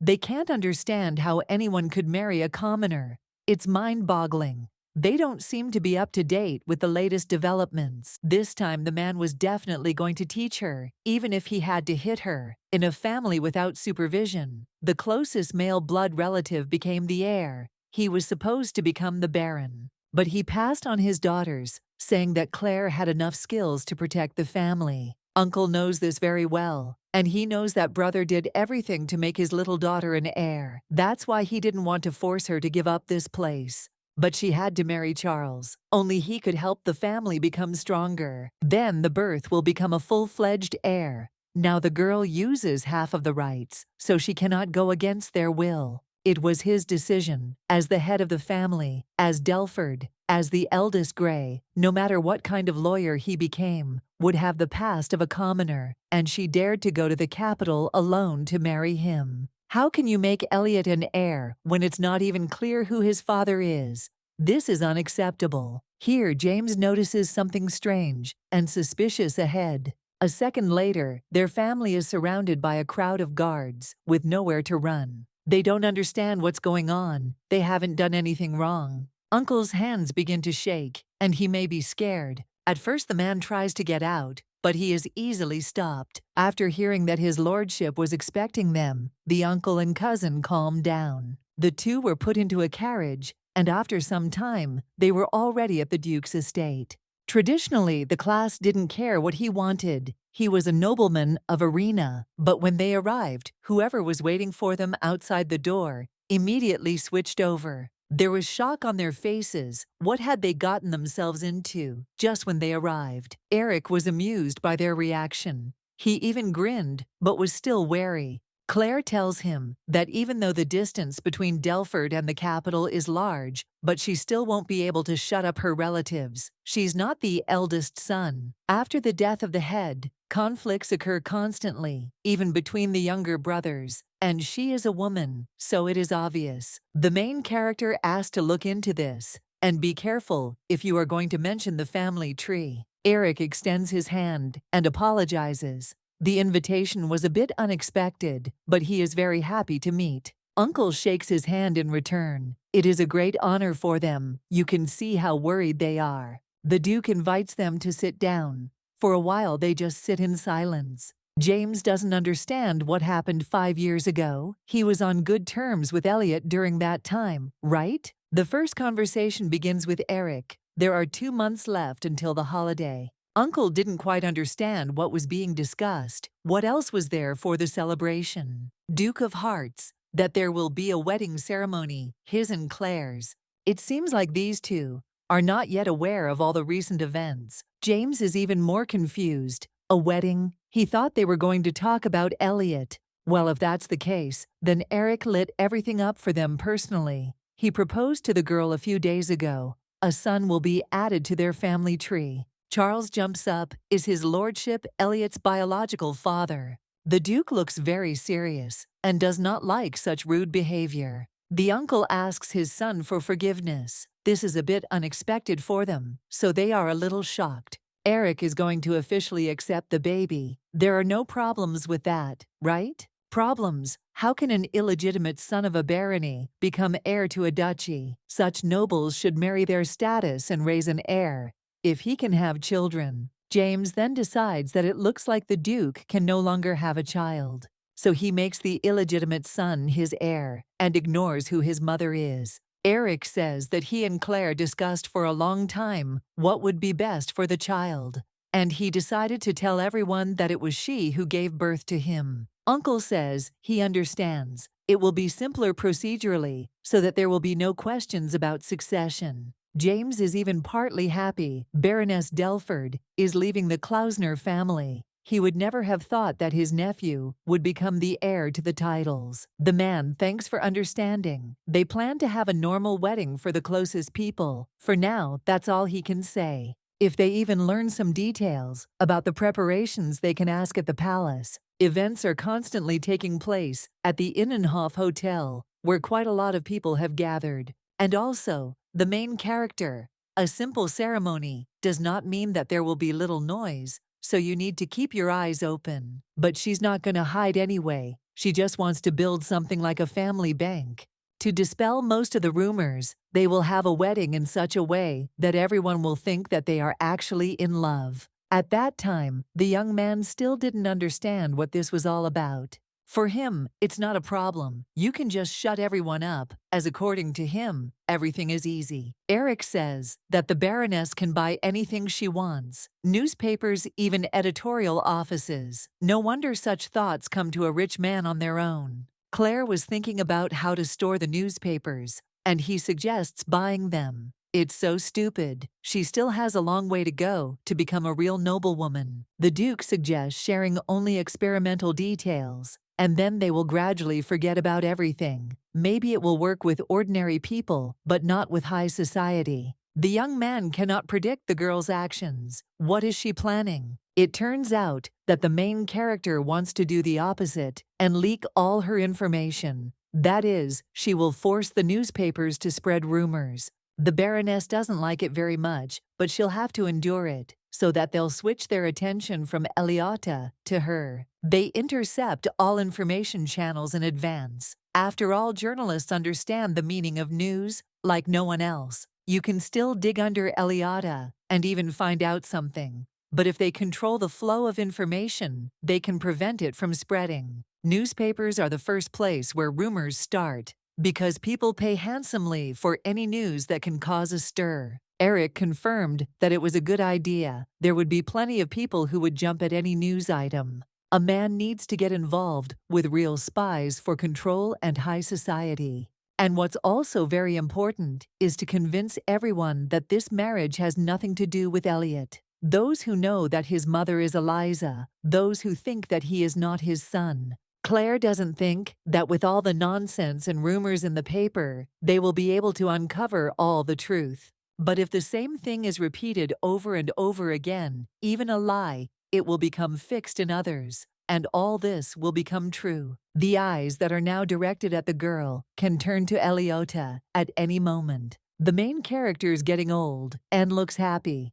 This must be the wedding of the century. Eric turns to the Baroness with a commanding face and says that for him, the most important role is their marriage. He protects Elliot no matter what, but if he had not been Claire's son, the Duke would not have accepted him as his own. The girl thanks him because it is very important to her. That's why he always said that he would do anything for the woman he loved. Hasn't he become special to her yet? Eric thought that they both agreed to this engagement voluntarily. The main character admits that she always thought he was handsome. But is that all? When the girl wanted to say something, she was suddenly kissed. Their hands intertwined in a single movement. Such a pleasant touch. The man again did not let the Baroness finish speaking. Apparently, it was faulty. And the last thing, here the Duke outplays her again and says that she can do the same as she did. Then, the main character asks, what if she took the diamond mine? Eric doesn't care. The family signet ring already belongs to her. In fact, the girl does not like being pressured. She does not need all the property of the duchy. In any case, he will do everything that the main character asks. She never wanted to get married, but she wouldn't refuse an engagement ring.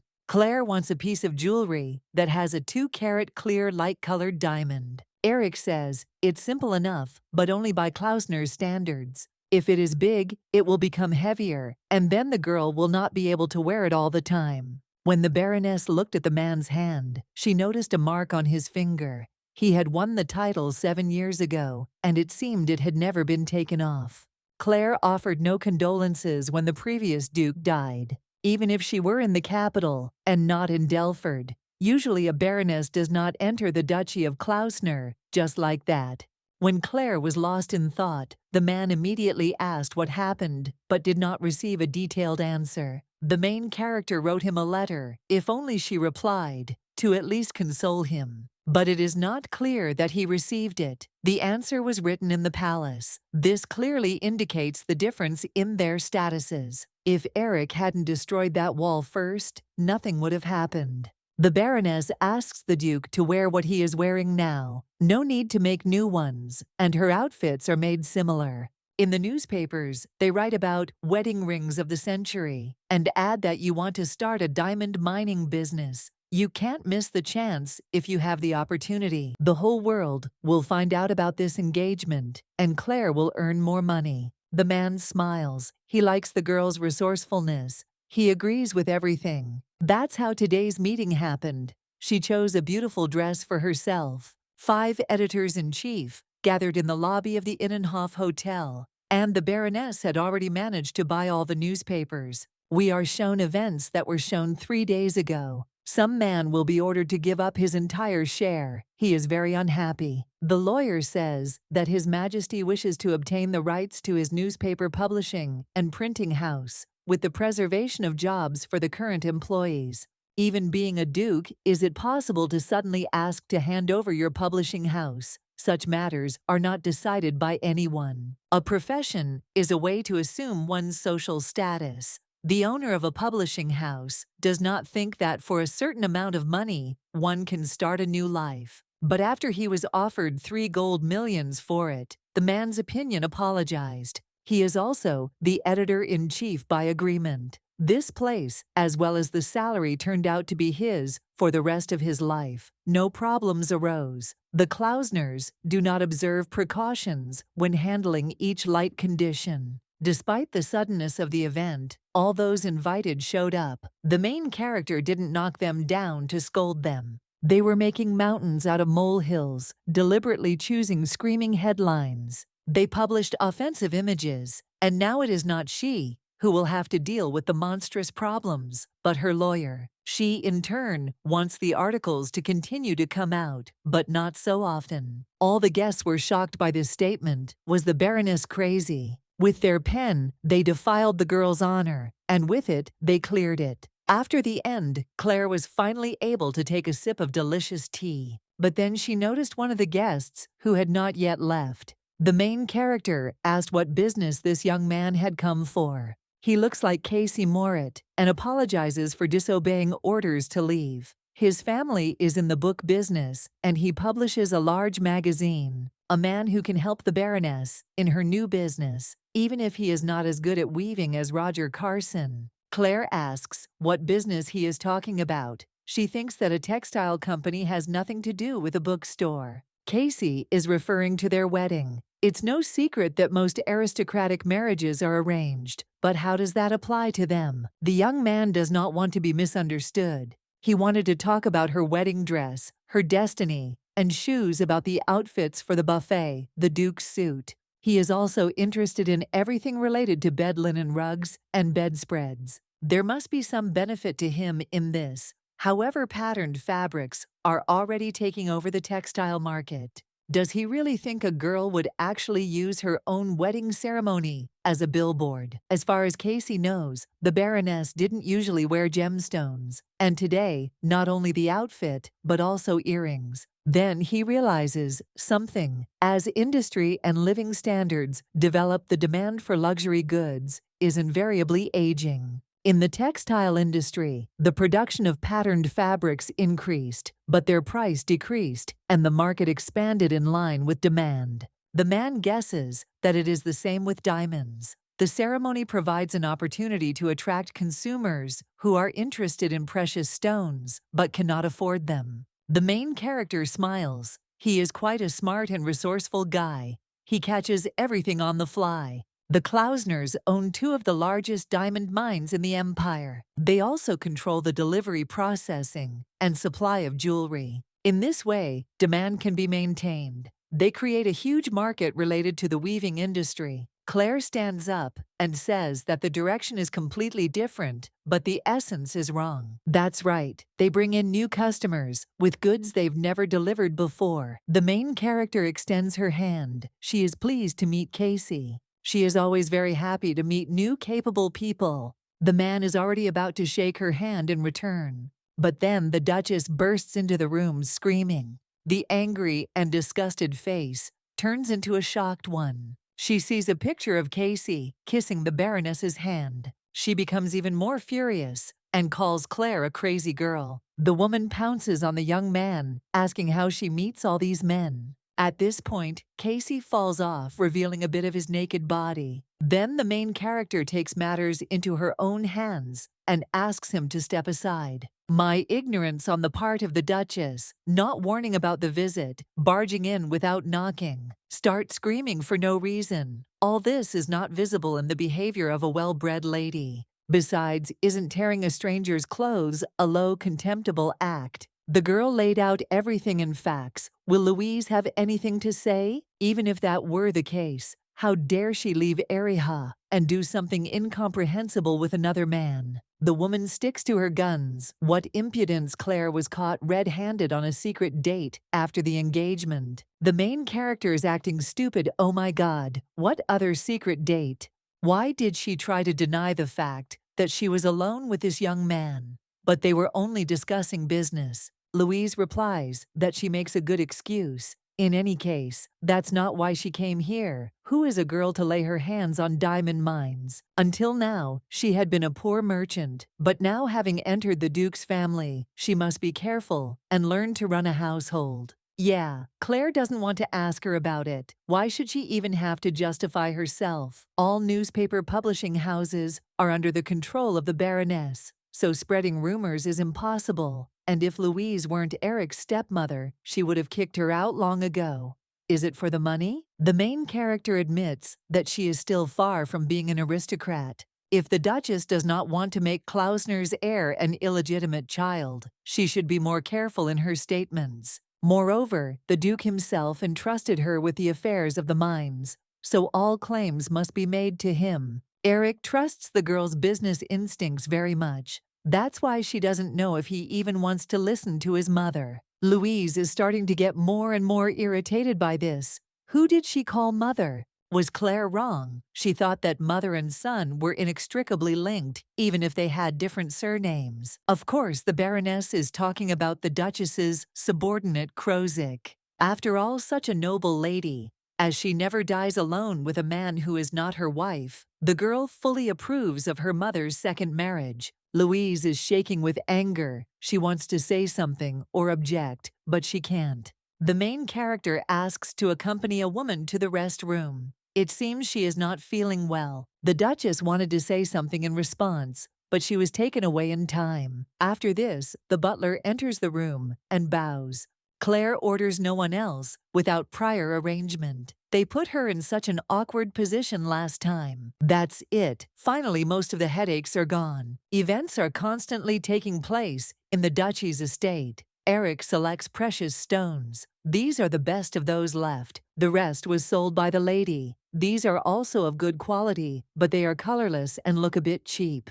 Diamond is not a rare gemstone. It is easy to mine, and the loss rate during processing is quite low. After the second mine was opened in the Duchy of Klausner, their value has been steadily declining. The best stones are still the bright, vivid rubies and emeralds. But more importantly, what the girl wants to get is that she usually doesn't wear jewelry. That's why she needs something like this. A perfect diamond without inclusions, and it has the most pleasant color. It is also necessary to develop a design the man shows to send someone to Baroness Delford. One won't be enough, so the servant wants to make another necklace from the same stones, of the best quality, of course. Eric says that everything needs to be prepared a month before the wedding ceremony. It is his bride's decision. Almost all the family jewels are in the hands of Mother. With all due respect, the lady will not let them go under any circumstances. The master's key needs to be obtained from her, but there is no need to rush into it. Claire has no interest in traditional family traditions, and Erica has no particular desire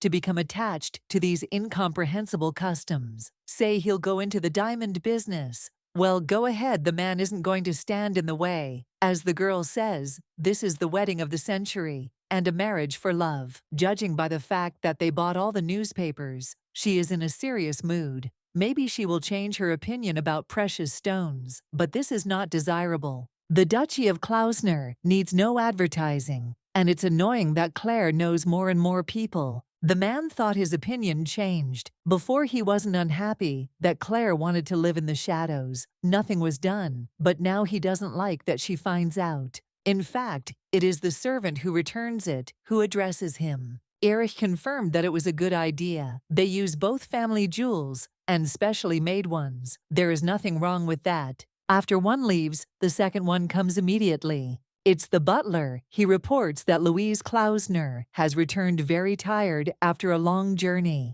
She keeps repeating the name of the famous Duke and is crying. So, according to Maria, Baron Delford is here and wants to meet again. The Duke has a lot of things to do. Again, he can't even take a break. The Duchess lies under the blanket, and everyone is shaking. How could a simpleton dare to say such a thing to her? How could one disgrace a person like that? Krozik tries to calm the woman down. It's hard for him to watch her tears and suffering. Louise learned from the employees the news related to the Klausner diamond mines. It turned out that the owner of the weaving business was reaching out to them, so the women needed more information. Claire Delford is trying to do business with the Duke's family, which could be crucial to Klausner's future. Then the order was given. All other people were sent to search for information. So she wasn't the only one involved in this investigation. Speaking of which, we can't help but mention Noah Diamonds, who is closely connected to their family. Louise needs to be at least half a step ahead of the rest. The man thought about it. He needed to find out more about everything from the servant. Louise demanded that the lawyer take her with him, but he would be very upset to hear that. Krozik tells her to stop crying. This makes it seem like gems are rolling out of her eyes, which makes him very sad. The man holds a handkerchief under the woman's eyes, and she calms down. When the butler announces that the Duke has arrived, an embarrassed Louise retreats back. All the servants lined up in 2 lines in front of Eric. I wonder if the actor is really losing it, or just doesn't know it. He doesn't care about that, so he might not know. Although maybe it all has to do with the Empress. Before leaving, the maid quietly slipped a piece of paper into Krozika's hand. The man is heading towards the carriage. Why so secretive? Note: the coachman also hands him another roll of paper. This surprises the young man even more. This is a note from Baroness Delford. It says that she wants to meet in 3 days at 8 o'clock in the evening at the central store. The letters are divided into 2 parts, each of which can be interpreted in its own way. Firstly, Krozik had already done everything. Secondly, Louise's entourage had been bribed. Thirdly, they decided to bribe her too. Now Eric is talking to Louise. She claims that she did nothing wrong. The woman asks if he knows that Claire has been seeing other men behind his back. It's true, she saw it all with her own eyes. The Duke tries to explain. This girl is a businesswoman. Meeting people is her job. Louise can't believe her ears. Is he really giving the business to a common baroness? Eric tries to be patient. Claire is the owner of a weaving business. She knows how to manage it. Diamonds are mined in huge quantities, and the profit from them is gradually decreasing. It is a noble cause to take care of this. The Duchess doesn't believe the girl can handle it. Does she know anything about it? A woman no one knows about in society. Maybe it's not such a bad idea to give it to Claire. But you have to be careful if she starts talking to someone and steals their stuff. Eric asks, to stop guessing what she saw with a man means nothing. He made his decision, he chose this woman, and he doesn't change his decisions. Therefore, he asks his mother not to interfere in this matter any longer. He respects Louise, but it will continue like this. She won't be able to change anything. Bitter tears began to flow down the Duchess's cheeks again. She was so worried. The man hesitates a little, but still shows that she should give him the cornflower blue key to the safe. This was the last straw. Why would she suddenly do this? The Duke says she can stay in this room. If she is not comfortable with them, in the same house, they will build separately. The budget will also be made separately. But Louise must accept all the changes that will happen. The woman opened her mouth to say something, but the lump in her throat prevented her from doing so. Before leaving, I asked not to cry too much. It's bad for your health. Maybe all this is a late arrangement. The man decided to marry too late, so the mother does not give the key.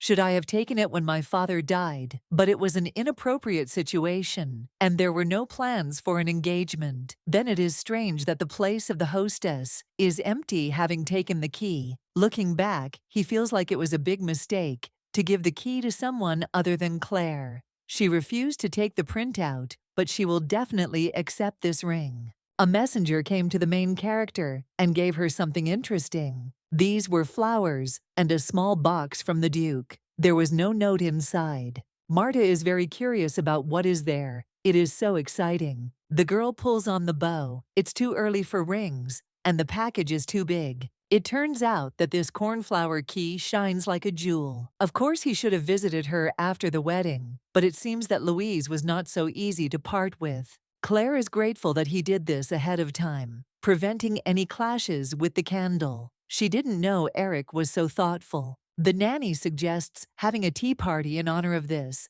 After all, the girl received such a valuable thing. The Baroness replies that even if they do arrange it, it's unlikely that anyone will come. Although she has friends, there aren't many in the capital. You can of course count people from the academy, but they are not close enough to meet in person, and even if they were, they would not take such a risk for the sake of meeting. Of course there is Elliot, but he cannot be the first to know about the key. Rumors will spread instantly. If Claire, without knowing it, kindles hatred in the lady, everything will only get worse. The maid enters the room and announces that Mr. James and another guest have arrived. After arriving in the capital, meetings with acquaintances proceeded calmly, and right before the wedding, a talkative uncle came to pick up the future mother-in-law. The main character asks who the second visitor is, to which the daughter of Count Schneider will receive an answer that surprises her. This lady is truly beautiful. She has a truly aristocratic appearance. Why did she come?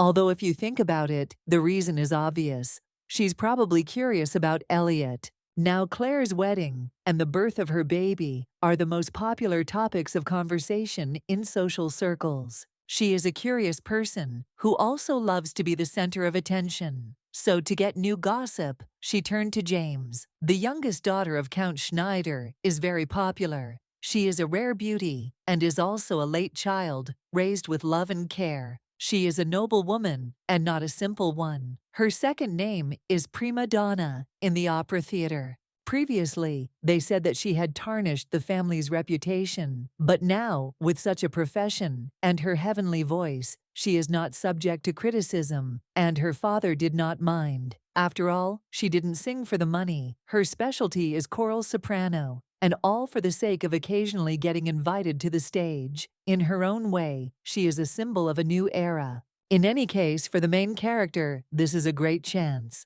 Getting a top-notch model, isn't that a real stroke of luck? We see Elliot. He looks very happy as always. He is with his grandfather, who has told him many times to behave decently. But since the baby loves cookies very much, the man could not refuse. The child thanks for the sweets given to him. Unfortunately, his status is unclear. No one knows Elliot's last name, and he is not James's son. How can one see the head of the family in high society if Claire is not married and raised a child alone? But that's a thing of the past. He's a real treasure, the same pretty face as Alice. Here someone's voice is heard, which makes the man twitch. This is Count Schneider's daughter. She named the baby such a cutie. The girl also wants to treat him to some very tasty cookies. But the boy presses closer to his grandfather. He looks embarrassed. Iris thinks that Elliot is the spitting image of Mr. Eric, like a drop of water. But he doesn't look anything like his mother. That's great. It's good that she saw it for herself. The Duchess wanted to send him to some boarding school in the village. But the girl would not have wished such a thing on the child. Moreover, the duchy needs an heir, and she doesn't want children, so she needs to become a good stepmother to him. Claire finally arrived. Her outfits have been looking more luxurious lately. The baby is very happy to see his aunt because she is very busy. He gets off the sofa and very quickly finds himself behind the Baroness's large skirt. Iris from Schneider County says she is very happy to see the future Duchess. The main character smiles, but in her head, she only thinks about money. Money, money. She didn't think that being in such a position she would be honored with her personal visit. The noblewoman came without an invitation from her family, but they greet her so warmly. She is probably too curious, so she asks not to be scolded for it. Now Iris understands what kind of person stole the blue dress intended for her. The main character remembers fragments of pictures from 5 years ago. Now Claire is confused. She wasn't supposed to know about him. It seems the girl wants to see how the Baroness will react to this. This is a thing of old times. It is impossible for anyone to know who is in the room then. If so, all of Duke Klausner's servants and guards should be fired. It's unlikely that he would have told anyone himself. If these two were in such a relationship, the Count's daughter would not have come here now. And so, for the last 5 years, no one could find out about it. So she's bluffing. The Baroness pretends not to know anything. What could Eric have done with the dress? Schneider asks her not to pretend that she doesn't know anything. She knows for sure that Claire took him. Is she really saying that when she left the man's bedroom, the girl took some clothes from there? Iris confirms, with a fox-like smile, that everything is exactly so. Then the main character comes closer and begins the attack. If these were her clothes, then it means she visited the Duke so often that she left her things there. The Count's daughter is confused. Her words were used against her. Claire continues. Apparently the dress was prepared, or she took it off herself. That can't be. The girl's face darkens. It is difficult to read her thoughts at this moment. But she doesn't give up and starts to shed crocodile tears. Could there be a stronger weapon? The main character certainly didn't expect this turn of events. From the outside, it looked terrible, as if the Baroness was mocking the Count's daughter. The singer asks, how can the Baroness say such things? She was just curious what happened to the dress. If they were here together, she would have exposed her. And is her makeup waterproof? With such expressive acting, it didn't even run. The lady confesses that her dear friend made and designed it especially for her. Uncle is taken in and asks if Claire is doing this out of some petty pity. She could have misunderstood the words of the Count's daughter. But how could a well-bred aristocrat so defame the honor of another person? He had told her more than once that she should be careful with her words. A girl should not only be smart, but also know when to show herself. The Baroness interrupts him and asks who is now trying to tarnish the family's reputation in front of others. The man coughs to pretend that nothing happened. When he still wants to say something, Claire asks him to be silent. James doesn't like it very much, but it's better to listen to her. The main character also orders Charles to call a carriage for Mrs. Schneider. The cousin asks the young girl to stop crying and hands her a handkerchief. But she doesn't accept it and quickly runs out through the open door. Claire bets her dinner that she wouldn't burst into tears alone. Elliot approaches his aunt and asks if everything is okay, to which he receives a positive answer. He reaches out to her and says that everything is wrong. Claire got angry and argued. Even her face turned red. The Baroness smiles and apologizes. She can't act scary in front of the child anymore. It's so hard. The girl turns to her uncle. She didn't ask him to keep quiet or be as quiet as a mouse. If he wants to be respected, as the eldest in the family, he must behave accordingly. James is angry because she is the one who is behaving rudely. She brought the guest to tears. Claire replies that even Erich Klausner doesn't allow himself to say such things to her. Even though she is his niece, he is not the one who has the right to be rude. That expensive suit he wears, his cane, his silk tie, his hat, the jewelry, the money they live on and spend on the upkeep of the estate. Did Uncle ever think about where it all comes from? This can't be an inheritance left by their grandfather and grandmother who left them. The man's face turns very red, and he feels ashamed. The Baroness asks that they show at least a modicum of respect for the younger ones who care for them, and also remember to be careful with what they see, hear, and say. He himself knows no worse than the girl why they should become related to the Klausners. It looks like the baby is scared again.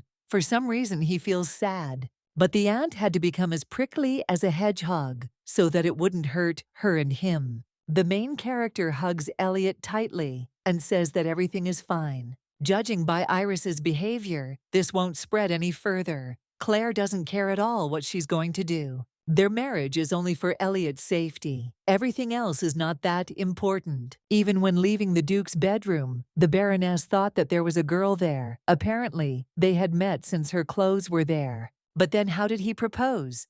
She didn't steal someone else's boyfriend, did she?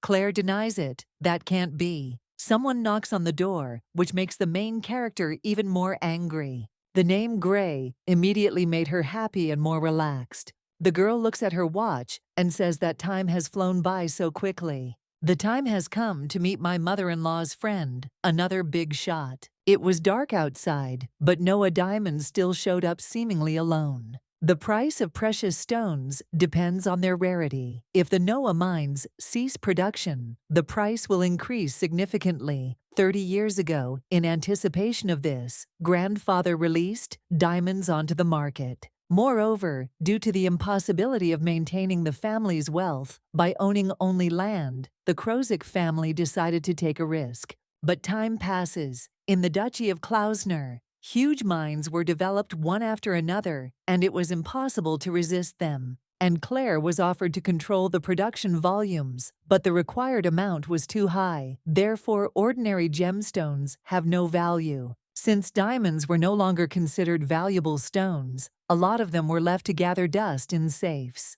However, the owner of the weaving business decided to take advantage of this without hesitation. The man is met by another man. Roger has his usual bright smile on his face. They walk with a lantern through the empty hall. It's a bit dark there. Apparently, the aristocrat doesn't really like the smell of the gas lamp. Claire is happy to meet Mr. Johann. She also asks if they have met anywhere before. The man bows. As far as he remembers, they attended math classes together at the academy. The girl compliments him on his good memory. It seems she wasn't all that remarkable. It seems the Baroness didn't quite understand correctly. It's hard not to notice for a junior high school student who is constantly arguing with Duke Klausner. And even if she is not a duchess, but an ordinary noblewoman, this is enough to attract attention. The displeased gaze of all men is directed at only one. Well, it's time to get down to business and talk about diamonds.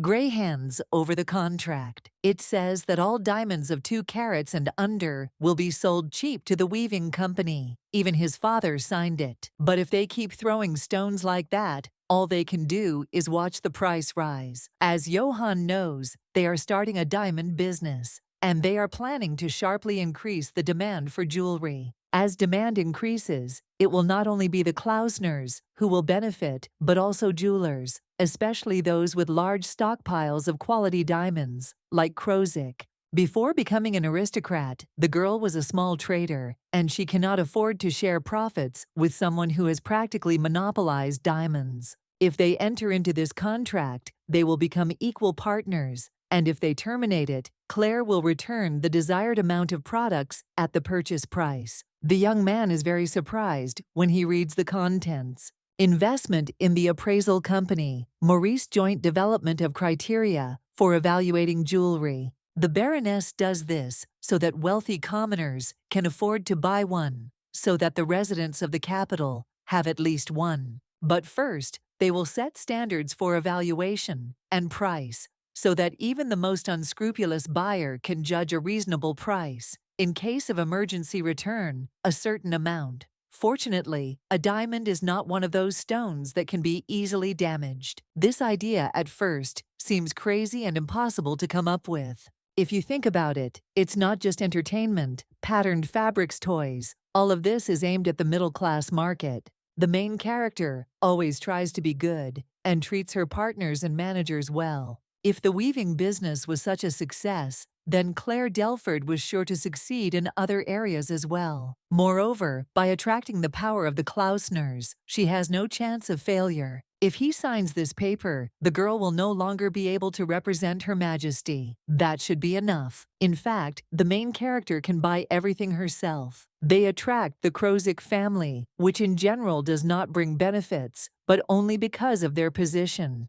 At first, Johann looks at him with a surprised look and tries to digest the information. Then the person smiles and asks what exactly they want from him. Beginning of form. Silence envelops the room for a while. The main character smiles slyly. She wants the man to tell everything he knows about Countess Schneider. He understands that Iris is one of the few who is being watched by the Empress herself, and for quite some time. If Claire knows this information, do the cloth merchants or the Duke know about it? If her interest is in the succession rights to the throne, there is no room for complacency. Count Schneider's third son poked his nose into the matter and was killed, but he was only a secretary at court. Her Majesty is keeping an eye on the Countess, even though he thought it was just paranoia. Over the last 2 or 3 years, plans for her have changed dramatically, but that's not something to think about right now. If he is caught thinking he may lose credibility, and if he only tells the obvious, he will be considered useless.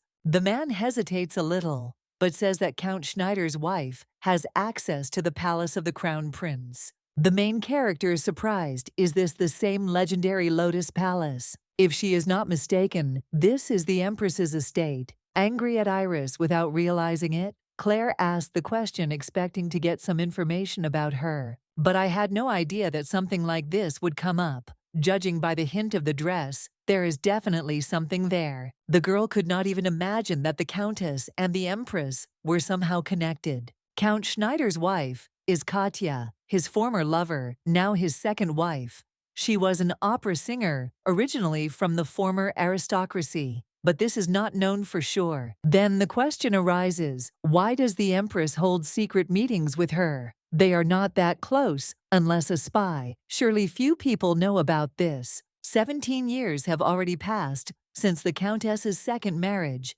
and if we take into account Iris's age, more than 23. At that time, the ruler was only a princess, and Count Schneider was very far from politics. Their paths could not have crossed, so it was the death of the third son. Even if he held a post at court 5 years ago, Katya already had status then. Claire suspects that something doesn't add up here. Why would they follow the Earl's daughter? The man adds that he received this information while visiting Mrs. Iris. The main character is trying to put all the information in its place. That's what it is. The man looks very tense. What answer will they give him? The girl asks to maintain the current relationship with Her Majesty. She does not ask to betray you, just need to behave as usual. Because they made the second contract not with Johann, but with Count Krozik. All that Claire wants is copies of the reports on the Klausner estate he gives her. The young man breathes a sigh of relief. He understands everything.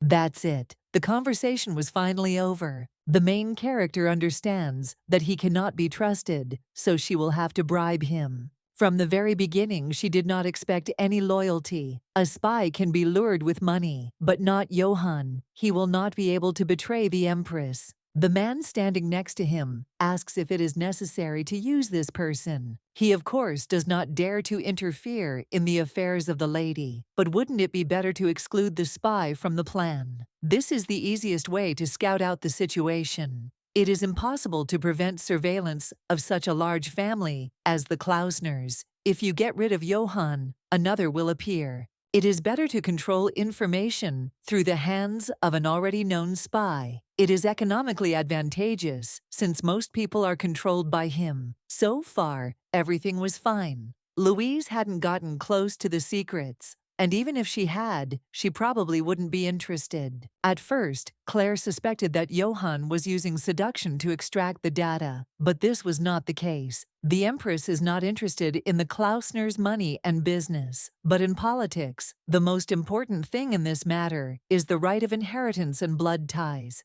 And up until this point, Eric hadn't cared about either, but now everything had changed. To protect Elliot, he had to keep a secret.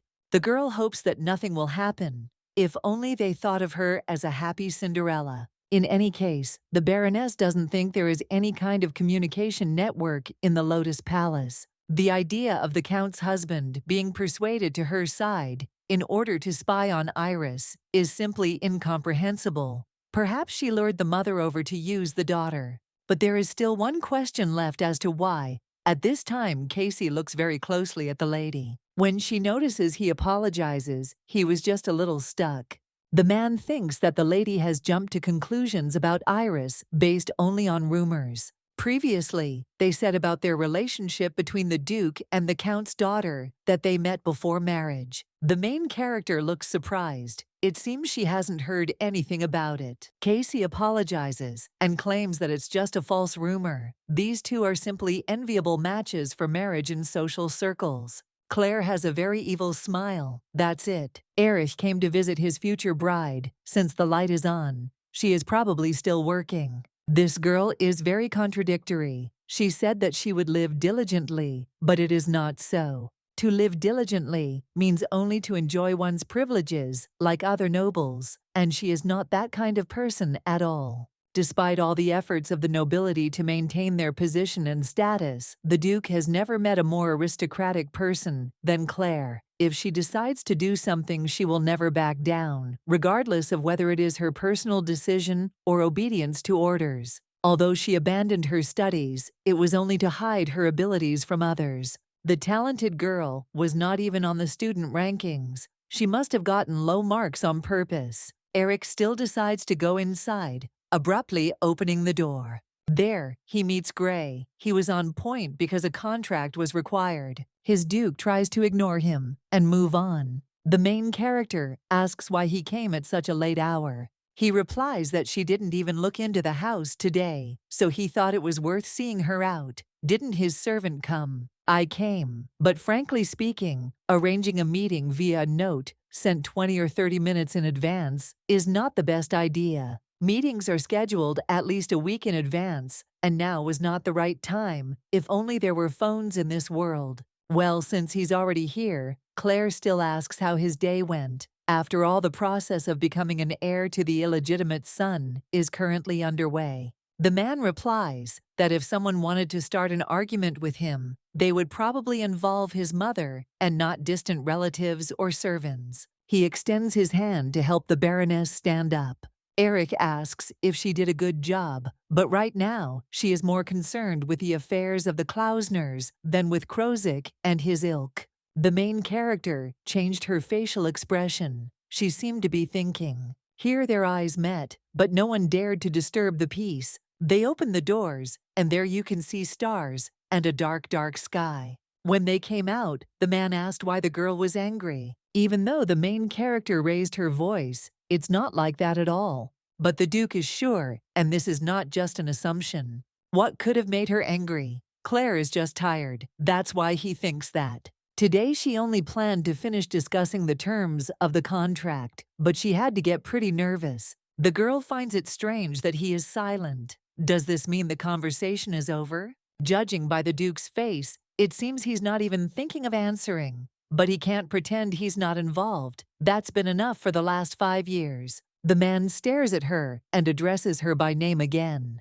The main character sighs. Well, this really isn't for her. She crosses her arms and asks what kind of relationship he has with Iris Schneider. He definitely didn't expect to hear this question. It was so unusual. Claire thinks they should have talked about the Lotus Palace first, but the dress story keeps popping into her head. Eric says they were friends with the Schneider family for 3 generations, and his father took care of Iris from her childhood. The girl asks, "Is that really all?" So their marriage is one of convenience, and he will date someone else. The man doesn't understand why he would lie. Then Claire reminds him about the dress. The clothes she left his room in. They belong to Iris Schneider, right? The Duke looks even more surprised. What kind of nonsense is she talking about? The main character is angry. Was he really dating 2 guys at once? Unbelievable. If only she knew earlier. Here, Eric suddenly approaches closer and closer. The man and woman are in a very intimate moment when their lips are almost touching, creating a feeling of anticipation.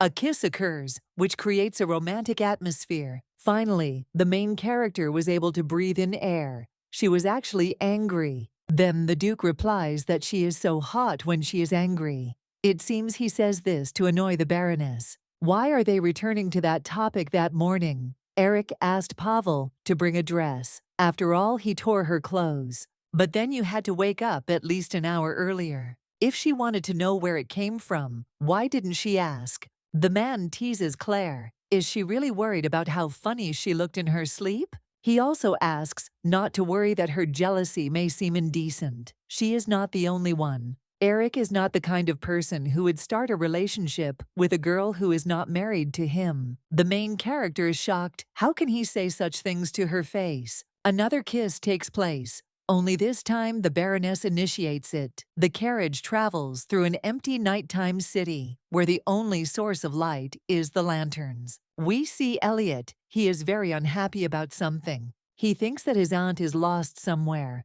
but the nanny replies that this is not so. She stayed with the Duke yesterday. The young gentleman thinks for a second and asks again. Then he starts waving his hands. Uncle is bad. He promised to be friends with him, but he only plays with Auntie. The kid runs out of the room screaming that he hates her and Jenny. The door slams shut with a bang, the sound echoing throughout the room. Apparently, he was very angry. This is the first time his owner leaves him overnight. Sometimes she couldn't put him to bed because of work, but she never spent the night at home. The boy is lying on the bed. They can't get rid of him that easily. At first, he will scold his uncle and will not let them take his aunt away. The baby looks around in all directions to avoid being caught, but has no idea that he is already being watched. The butler, who is not aware of all the affairs, asks where Elliot is going, but he gets no answer. At the door, the young gentleman meets someone he knows.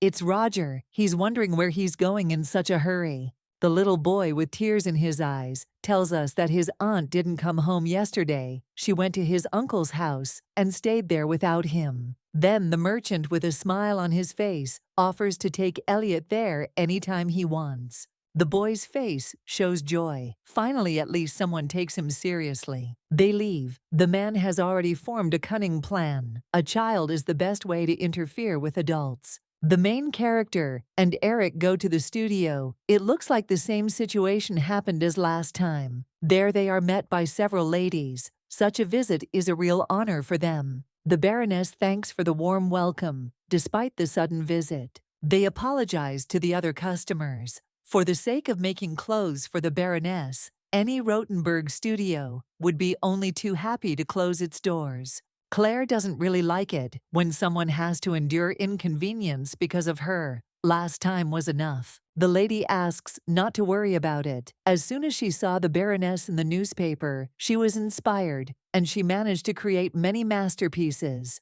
The main character feels a little awkward, but very pleased. And of course, they recommend fabrics that come from the weaving house, cotton patterned thick, so they are often used in children's and everyday wear. They don't want the precious canvas to go to waste, so they take whatever is currently in the studio. The girl is a little surprised. Is it really true, this? Claire will need a lot of clothes. There are almost no clothes here that are of the quality that Duke Klausner would wear. The main character clings to the man's hand. Looks like true love. This is also a kind of business. Then Eric asks, what about the others? The Baroness is very irritated by all this.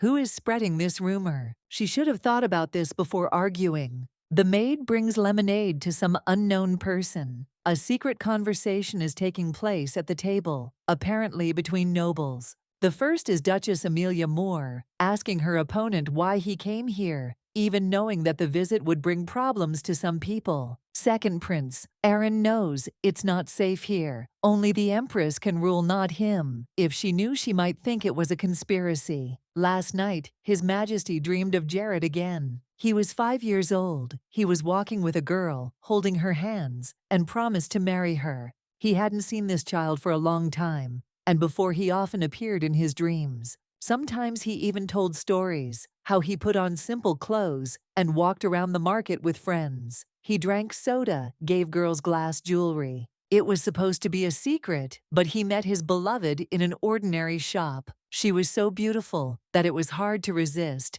so he immediately fell in love. The young man really wanted to introduce his grandfather to her. He would probably like her very much. He was a wonderful grandson from his only daughter. Everyone around was talking about love and marriage. If Jared were alive, he would have gotten married too. And then Prince Arena would come to visit the baby who looked so much like him. The man thought about it before going to bed, and it appeared to him, 5 years after that incident, it was as if he was still living. Every time I close my eyes, I think, is there any point in going further? For such an old man, I couldn't protect a child, or at least take revenge. The Duchess says that it is not only His Majesty's grief. In the end, the Empress could not do anything about it either. The promised engagement between the imperial family of Rommel and the royal family of Aran was special to his people. Princess Arena becomes Empress and names her children in the traditions of her people. Otherwise, the two powers would plunge into the abyss of war. Who could have known that Henrietta would die so insignificantly? At that moment, no one knew what kind of person Princess Ernst was, and no one could have imagined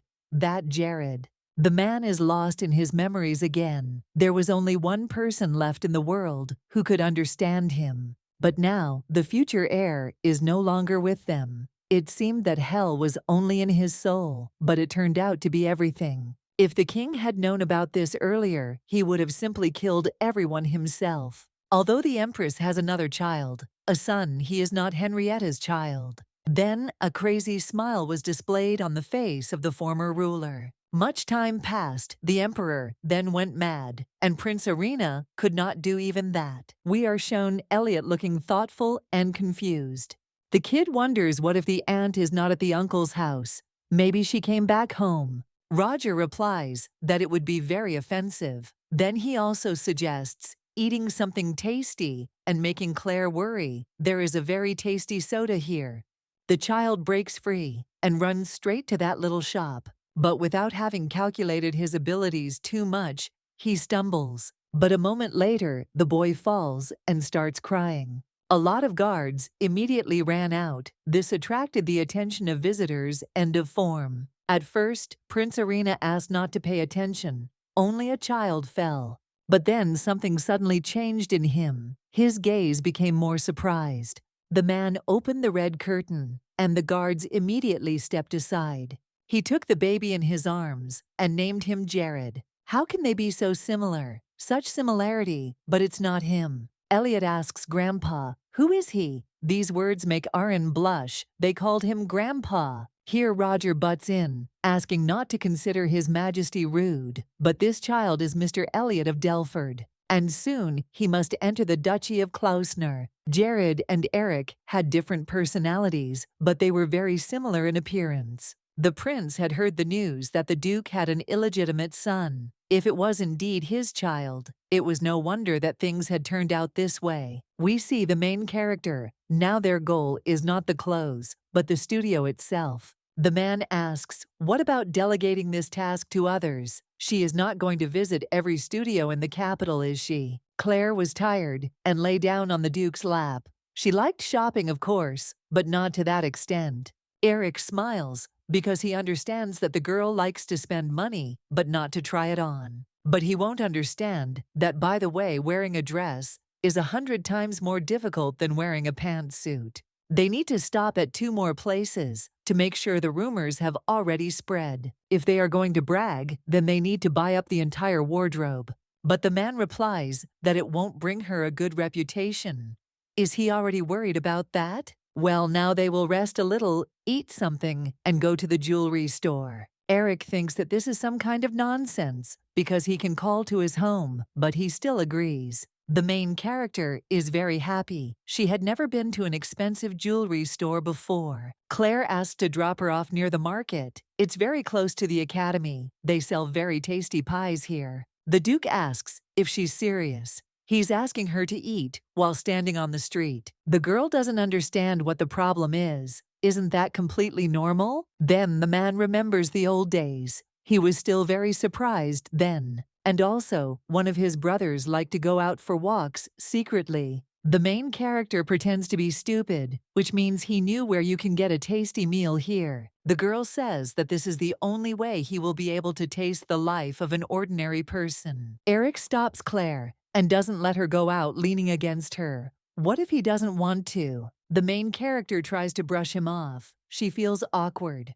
She also thinks that he needs to be called something else, but the older one is no longer suitable. Eric, this should work, right? When the man heard these words, he pressed the girl against the door. But what did he do? It was just a harmless joke. The Duke gets out of the carriage, carrying his woman in his arms. She is angry because she was very scared, but that is what he wanted. The man looks at Claire, very closely smiling. She blushes even more. They are in a public place. But Eric replies that no one cares. Others are just kissing. The Duke also wants to greet and say goodbye. The Baroness replies that only on the cheek. Well, they agreed, the girl promised. The main character takes the man by the hand. This is a market. It won't be too much to walk like that. Claire remembers that somewhere around here they serve the famous soda, so they go there. Some citizen comes up and asks, is she by any chance Baroness Delford? She has a clothing store. Mr. Carson told her to contact her as soon as possible. The woman reports that the young gentleman is now in the soda house. The main character is terrified her child is there. She runs as fast as she can. The guards stop Duke Klausner. He must know something. His Majesty Prince Irina is now arriving here. Elliot notices his aunt. Finally, he is so happy to see her. The baby is very kind. He is so worried even about his unfamiliar grandfather. Looks like he lost someone. If Jared is lost, he needs to be found quickly. The boy promises to ask his aunt for help. She knows so many people. The man's eyes fill with tears, and he thanks him. The girl apologizes. She hopes that her nephew was not rude. The Duke comes forward. He is very happy to meet His Majesty. He also introduces his fiancée, Claire Delford, Baroness Delford, of Arena, and the child standing next to her is Elliot, his son. Grandpa replies, yes, and his face seemed so familiar, but he was wrong. Old people are so sentimental. They were planning to come to the reception soon, but everything happened so suddenly. Prince Irina comes closer and says that there is nothing wrong with that. They will have to meet again in a quieter place. He lowers himself again, but this time he takes off his brooch. He hands it to Elliot. It shines so brightly in the light. The main character dissuades His Majesty. It is too valuable a thing to give to a baby. But he replies that thanks to this child, pleasant memories came flooding back to him. The man is very glad that they met here, but it's time for him to go. He needs to rest a little more. They finally got outside. It was a public fact that Elliot looked like Eric. Even he was surprised, and the prince even more so. The kid asks why he was called his uncle's son. The main character thinks for a second what to answer. It would be okay to ask in return. Is it okay if his aunt becomes his mother?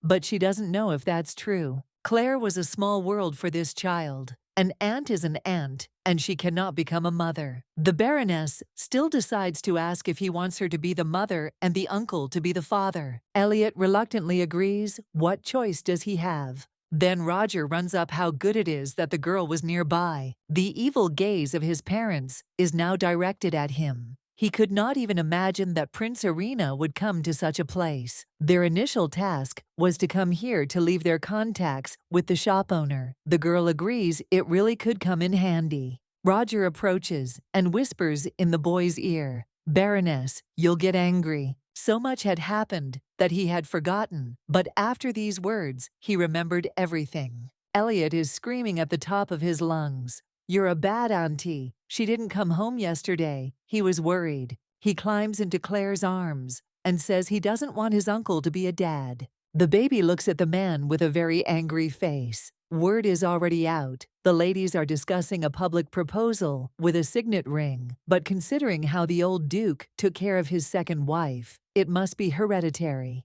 If she is a baroness, then the marriage is unequal. Will the duke really renounce his right of inheritance? But this is a completely different case. There is a special law between Rommel and Arran, but to wait 5 years is a very long time. They said he fell in love with Claire Delford back in the academy. Even then, their relationship was complicated. And she's not an ordinary girl. Even if she doesn't have brothers, it's not easy to inherit the title directly and also become the owner of a successful weaving business. And yet the question remains, what happened to Countess Schneider? The girl received a huge bouquet of beautiful flowers and a postcard inside, but she doesn't need him. The lady tries to calm the mistress down. "No need to cry like that. Your face will swell." After that insult, Iris ran out of the hotel in tears, but not a single article appeared in the newspapers. As she was told, "You can't go against the owner." Others also refused her, saying that she could come another time and that she couldn't even buy an ordinary pearl necklace. All that simpleton has is a child and a lot of luck. Is it really her fault? Is it because she can't get over her embarrassment? The maids are also very worried about what happened to their mistress. They keep trying. If the girl keeps crying like this, how upset will her parents be? The lady claims that the Duke will be back soon. All the newspapers are lying. He is simply responsible. Even the maids joined in and started to encourage him. It must have been hard to hide it for 5 years and not let the problems surface. Of course, Eric did it out of concern for his mistress. When this is all over, he will definitely come back to her. Can people break up because of a small misunderstanding? Only Iris is not that stupid. He can't leave the mother of his child. The girl's hands begin to shake. She is completely exhausted. The lady is constantly trying to help, somehow. If the Count's daughter had known that this would happen, she would have been born in Arena, and then she would have been able to give birth to an heir. But they can still communicate with each other like a noble gentleman and a friendly lady. The Countess, the young girl's mother, enters the room. The servants bow with a guilty face. They couldn't help in any way. The woman shows with one gesture that they are free and can leave. Katia sits down next to Iris, who is shrouded in sadness and sorrow. She strokes her head and feels sorry for her poor thing, her broken heart. The mother reminds who she is, the only daughter of Count Schneider. But what does this title give her? If she had known she would have at least snuck into the bedroom that day, then he wouldn't have been able to meet the Baroness. The girl was the first to please the Duke, before that vulgar rich woman. She loved him more and tried very hard to earn the right to be near him. The mother takes her daughter by the hand and asks her not to worry. She will not be able to become Erich Klausner's wife. Katya promises to take care of everything. The main thing is to trust her. You just need to remain the most charming girl in the world. We see a maid. She's very nervous and chewing her finger. This is Nora. She comes into the Countess's office and asks to give her something. Katya says that according to Vincent, she was unable to pay for her last medication. The maid promises to find money and do anything. She can't sleep without him. Nora Hoffman had worked for Louise as a maid for almost 10 years. It was a pity, of course, to send her to difficult work directly into the hands of the Klausners, but nothing could be done. The Countess takes out a bottle with some liquid inside. The maid, as if enraged, snatches it from her mistress's hands. Katya asks if she dares to open the lid right in front of her face. Tears have already appeared in Nora's eyes. She can barely contain herself. The woman sees that she has had a hard time lately, but she knows the medicine is very expensive. The maid understands everything, so she asks what she needs to do. The Countess replies that the girl has misunderstood something. She does not intend to harm anyone. There is only one way to get rid of that girl, who is like a thorn in the Duchess's side. Nora promises to convey everything, as well as the fact that the Countess takes great care of her mistress. But Katya stops her. Not her, but the maid. It will be her idea. The maid is just worried. Besides, debts have accumulated, and interest is accruing. Isn't the Duchess generous? If Nora can handle it, she will definitely reward her generously. The main thing is to convey these words from myself. The girl thinks for a little while longer, clutching the bottle in her hands. After which she agrees she will do everything for her mistress. List of articles before Iris Schneider. Her relationship with Duke Klausner. The truth about a bold proposal of marriage. The main character knew that they sent all this to provoke a reaction from her. Roger suggests that these articles are being spread by perverts who cannot live without gossip. Claire can't help but laugh. This is an overblown delusion. On the other hand, the more rumors and misunderstandings, the better. After all, it is easier to hide the truth. However, the content of some of them looks extremely funny. Of course, Sir Delford, but surely the Duke has no intention of taking any action against Miss Schneider. Eric is not the sort of man who would stoop to such lies. The girl doesn't know how reliable this information is, but even after receiving such a report, she still can't do anything. Although Claire's anger had her buy up all the dresses and jewelry, it would be a lie to say that she was not bothered by such gossip. The Baroness does not want to live a life where she has to work hard for a man. The maid comes into the room, apologizes, and says that a letter has arrived, which she must deliver immediately. Claire says it's okay, and just takes the envelope.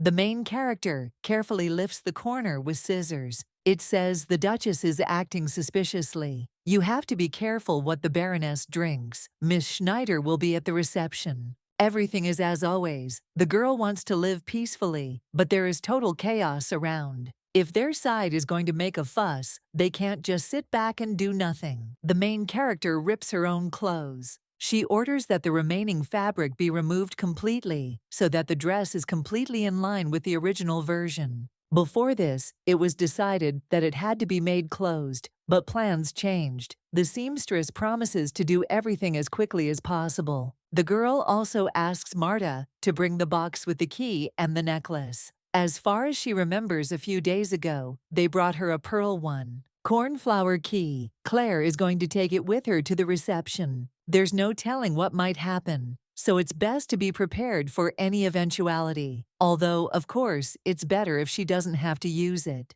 Here comes Eric. Is she really not ready yet? He didn't know that she paid so much attention to her appearance. It is simply impossible to take your eyes off such a beautiful girl. The man clears his throat and compliments his future wife. The girl simply doesn't want to hear chatter about how she doesn't have a similar situation, and to endure comparative glances. The problem is precisely his approach to the issue. Because people don't think that way, many say he would prefer Miss Schneider. The Duke asks, who is talking this nonsense? Iris is an unrivaled singer, but he doesn't even know what to say about her face. Claire is 1,000 times more beautiful than her. The ladies in the room were amazed by such a beautiful speech. The main character becomes even more embarrassed when he says that he fell in love with her, not only because of her appearance. When she calms down, she replies that she is pleased to hear that. The girl barely touches the young man's chest.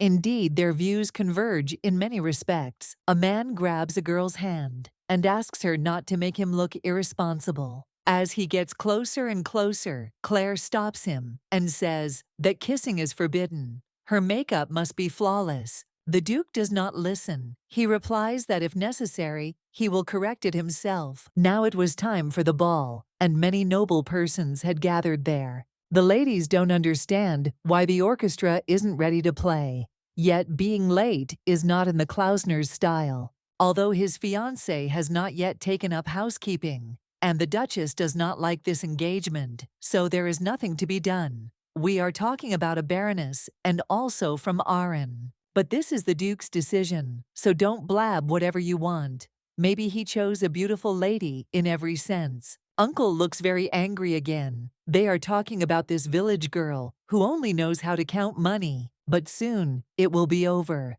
After all, they had planned a truly scandalous performance. Not the slightest mistake can be allowed, otherwise they will have big problems. At such a grand official reception, she will not be able to refuse a drink presented by the duchess. A sedative will be added to the sparkling wine. As soon as the woman starts to feel sleepy, she will be taken out into the garden, where men who have been prepared in advance are already waiting in a secluded corner. After this story, she can never even go out into society again, let alone become a duchess. However, they have such an important matter to carry out, and the one who is called his eldest son does nothing but drain glass after glass. Charles asks if his father really thinks he can't get one drunk bitch out of the room. Glass is flying everywhere. James orders them to stop talking crazy nonsense. What will he do if someone hears him? Cousin Claire asks not to overdo it. The fact that the bride will be written off does not mean that his son will become part of the Klausners. He knows everything perfectly well. Their original goal is the weaving house. For a moment, the entire hall froze in anticipation of the most talked about guests. And here they are, Baroness Delford and Duke Klausner in all their glory. Many people think that they look great together. It is rare to see a person who is not inferior in any way next to the Duke. The ladies first noticed the jewelry. It's so elegant. At first, everyone was skeptical because the base was made of small diamonds, but it's incredibly beautiful. The first to greet the couple is the chairman of the House of Representatives, Neumann. It is a great honor for him to meet Baroness Delford. He has finally met the one about whom so many rumors are circulating. Count Hugenberg came next. He wanted to greet them, but he couldn't just go up to them and interrupt someone else's conversation in an uncultured way. Claire explains that he is an important investor of hers. It has been 2 years since their last meeting. After becoming the head of the family, this is his best choice. The Count wanted to meet earlier, but the Baroness made it clear that she had no questions. We see a girl. It's Lady Bettina. It seems Eric is not happy that his bride is so competent. And besides him, there is another suitor here. Isn't he jealous? The Duke asks, not to talk nonsense. The girls are very happy to meet each other. The daughter of Archduke Manfred asks to relax because they will soon become one family. Her parents did not show up for the appointment because they felt that they would be stealing all the attention that should have been directed at them. They seem to find it easy to communicate with each other. Bettina even calls Claire sister. She doesn't mind at all.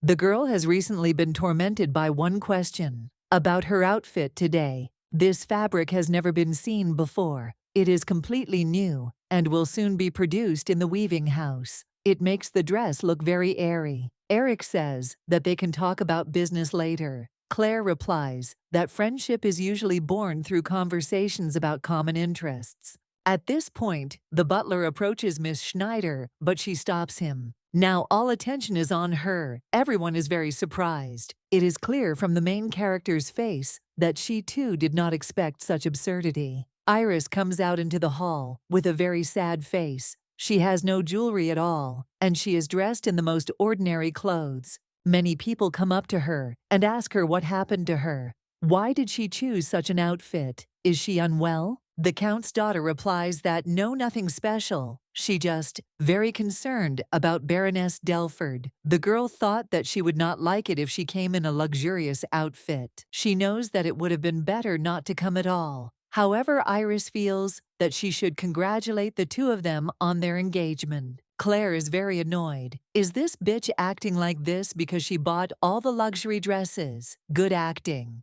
Whether it was a play or an opera, it would definitely get a storm of applause. Everyone lives as best they can, but you shouldn't forget about precautions, even if you understand the actions of another person. The girl doesn't want to admit it, but frankly speaking, she can't help but pay attention to this situation, especially after hearing the words. The main character comes closer and takes Lady Schneider's hands. Claire, with a fake smile, says that she is grateful for her presence. She was extremely upset when she heard that the Earl's family would not be attending the reception. Iris can't even imagine how much lighter it must have been for the Baroness to have honored them with her visit. The Duke only sighs. His wife has the gift of speech. The Count's daughter continues to play the soap opera, but Claire is not going to give up so easily. The main character takes off the necklace and apologizes to the girl. In this way, she wants to express her gratitude for Miss Schneider coming to this engagement party. Claire is a little sorry to give up the necklace, since it was a gift from Eric, but it is better to sacrifice it than to listen to rumors that she took the dress out of jealousy. It is worth hoping that the diamond necklace will be the center of attention, which will stir up the entire high society. Its amount is difficult to even imagine. The entire fortune of the Count's family is not enough. The effect of publicity will be amazing. Although the Baroness dislikes Miss Schneider, one cannot help but agree that she is a wonderful model for advertising. Moreover, she further heats up the public interest thanks to the scandal. Eric's future wife asks if he is against such a gift, but he doesn't care. It's not a dowry. What's more important now is that she doesn't have a piece of jewelry on her neck. Although that's not a problem either, you can just buy a new one. The Duke has already ordered a replacement. Marta is already here. And here is the cornflower key, which will conquer everyone present. The main character's eyes lit up, and she asked how he found out. Did the girl really think he couldn't tell what was on her mind? That's why she tore the fabric off, revealing her neck, so that the pendant would immediately catch the eye. The man is about to fasten the pendant around her neck, but how can he do something so intimate in front of everyone? You can see how Iris's face darkened. She was the most shocked. The main character got the reaction she wanted. Great. Well, yes, they're going for broke. Now she owns one of the symbols of the Klausner family.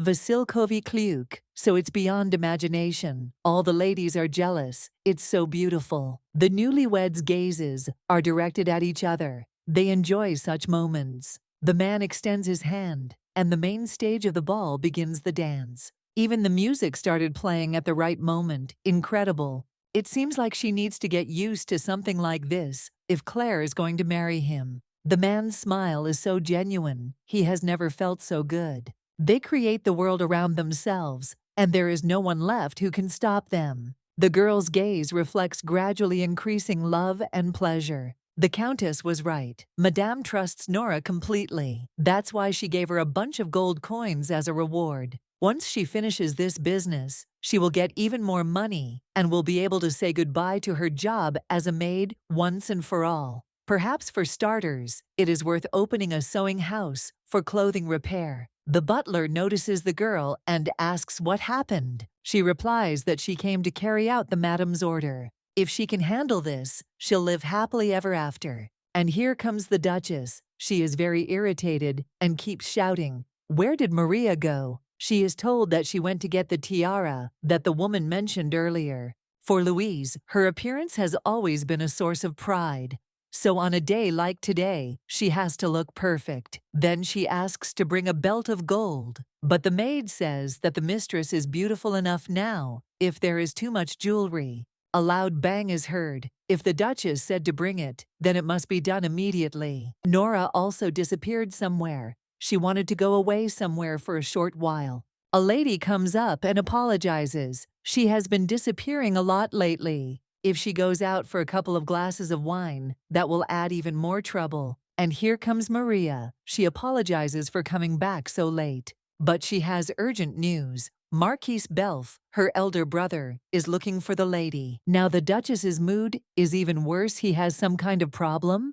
No one can do anything properly. All that remains is to take matters into his own hands. Before leaving, Louise orders that when Nora arrives, she should be told to wait in the office. The woman doesn't understand why they are going to the main building. Most of the rooms here are used for work, and the reception area is not a place where strangers can safely enter. How could her brother come to a place where even she couldn't go without a special reason? The Duchess suspects something is wrong, so she asks where they are going. In order not to give the mistress time to think, two maids grab her by the hands. Although she resisted, it was of no use. They had already managed to bring her to the door. There are already 3 people waiting there, Charles James and Duke Klausner. Eric looks very angry and disappointed, his gaze filled with contempt. Louise asks what's going on. Couldn't they just call? Why drag the man as if he were planning to organize a kidnapping?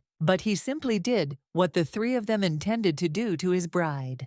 The man throws the papers on the table. All the evidence is there. He was not trying to cause an irreparable blow with a scandal, but simply wanted to avoid a public insult to his mother's honor, so his actions differ from theirs. When sending fake letters, they pass through several hands so that the source could be hidden. Well, in addition to Louise and James, Nora and Josiah, who came up with this scheme, know about this. The Duchess plays the victim. She asks what he is talking about. But wasn't it she who was going to give his bride a strong drink, add a sedative, and then drag her into the garden to play out the scene of a secret meeting in front of all the guests? It would be fine if they tried to pass it off as treason, but in reality, their plan went much further. These two are trying to justify themselves. Most likely the Duke received incorrect information. Then the witness comes forward. It turns out that he also heard everything incorrectly. This is Maria. She served mother from the very beginning on his orders.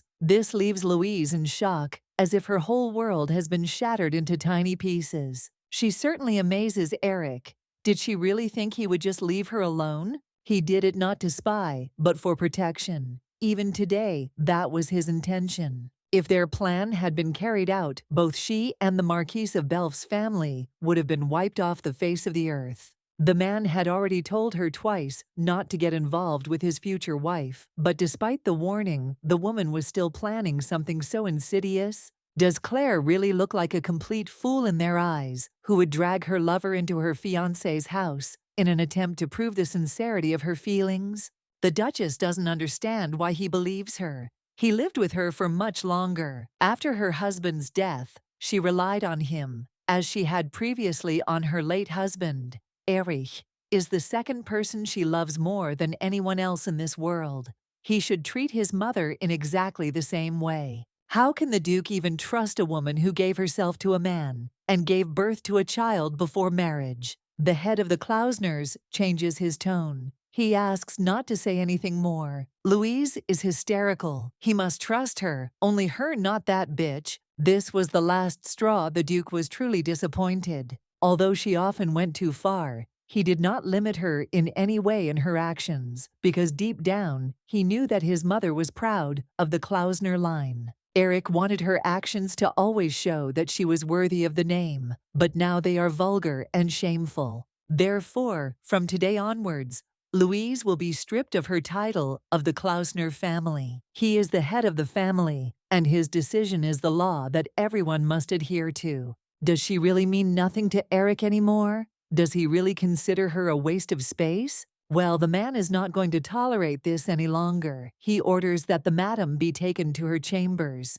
Before she left, she managed to make some noise. Why? Because of some insignificant daughter of the Baron is he treating her like this? Wow, finally the Duke's head is hurting. Everything is so complicated. Here, Eric remembers that there is someone else left. He casts an angry glance at them. James apologizes for being too short-sighted. He begs for mercy just this once. The Marquis should consider himself lucky because he managed to forge his signature and handwriting. This is a serious matter, so Eric must tell Claire. At least he will have a chance to stand trial.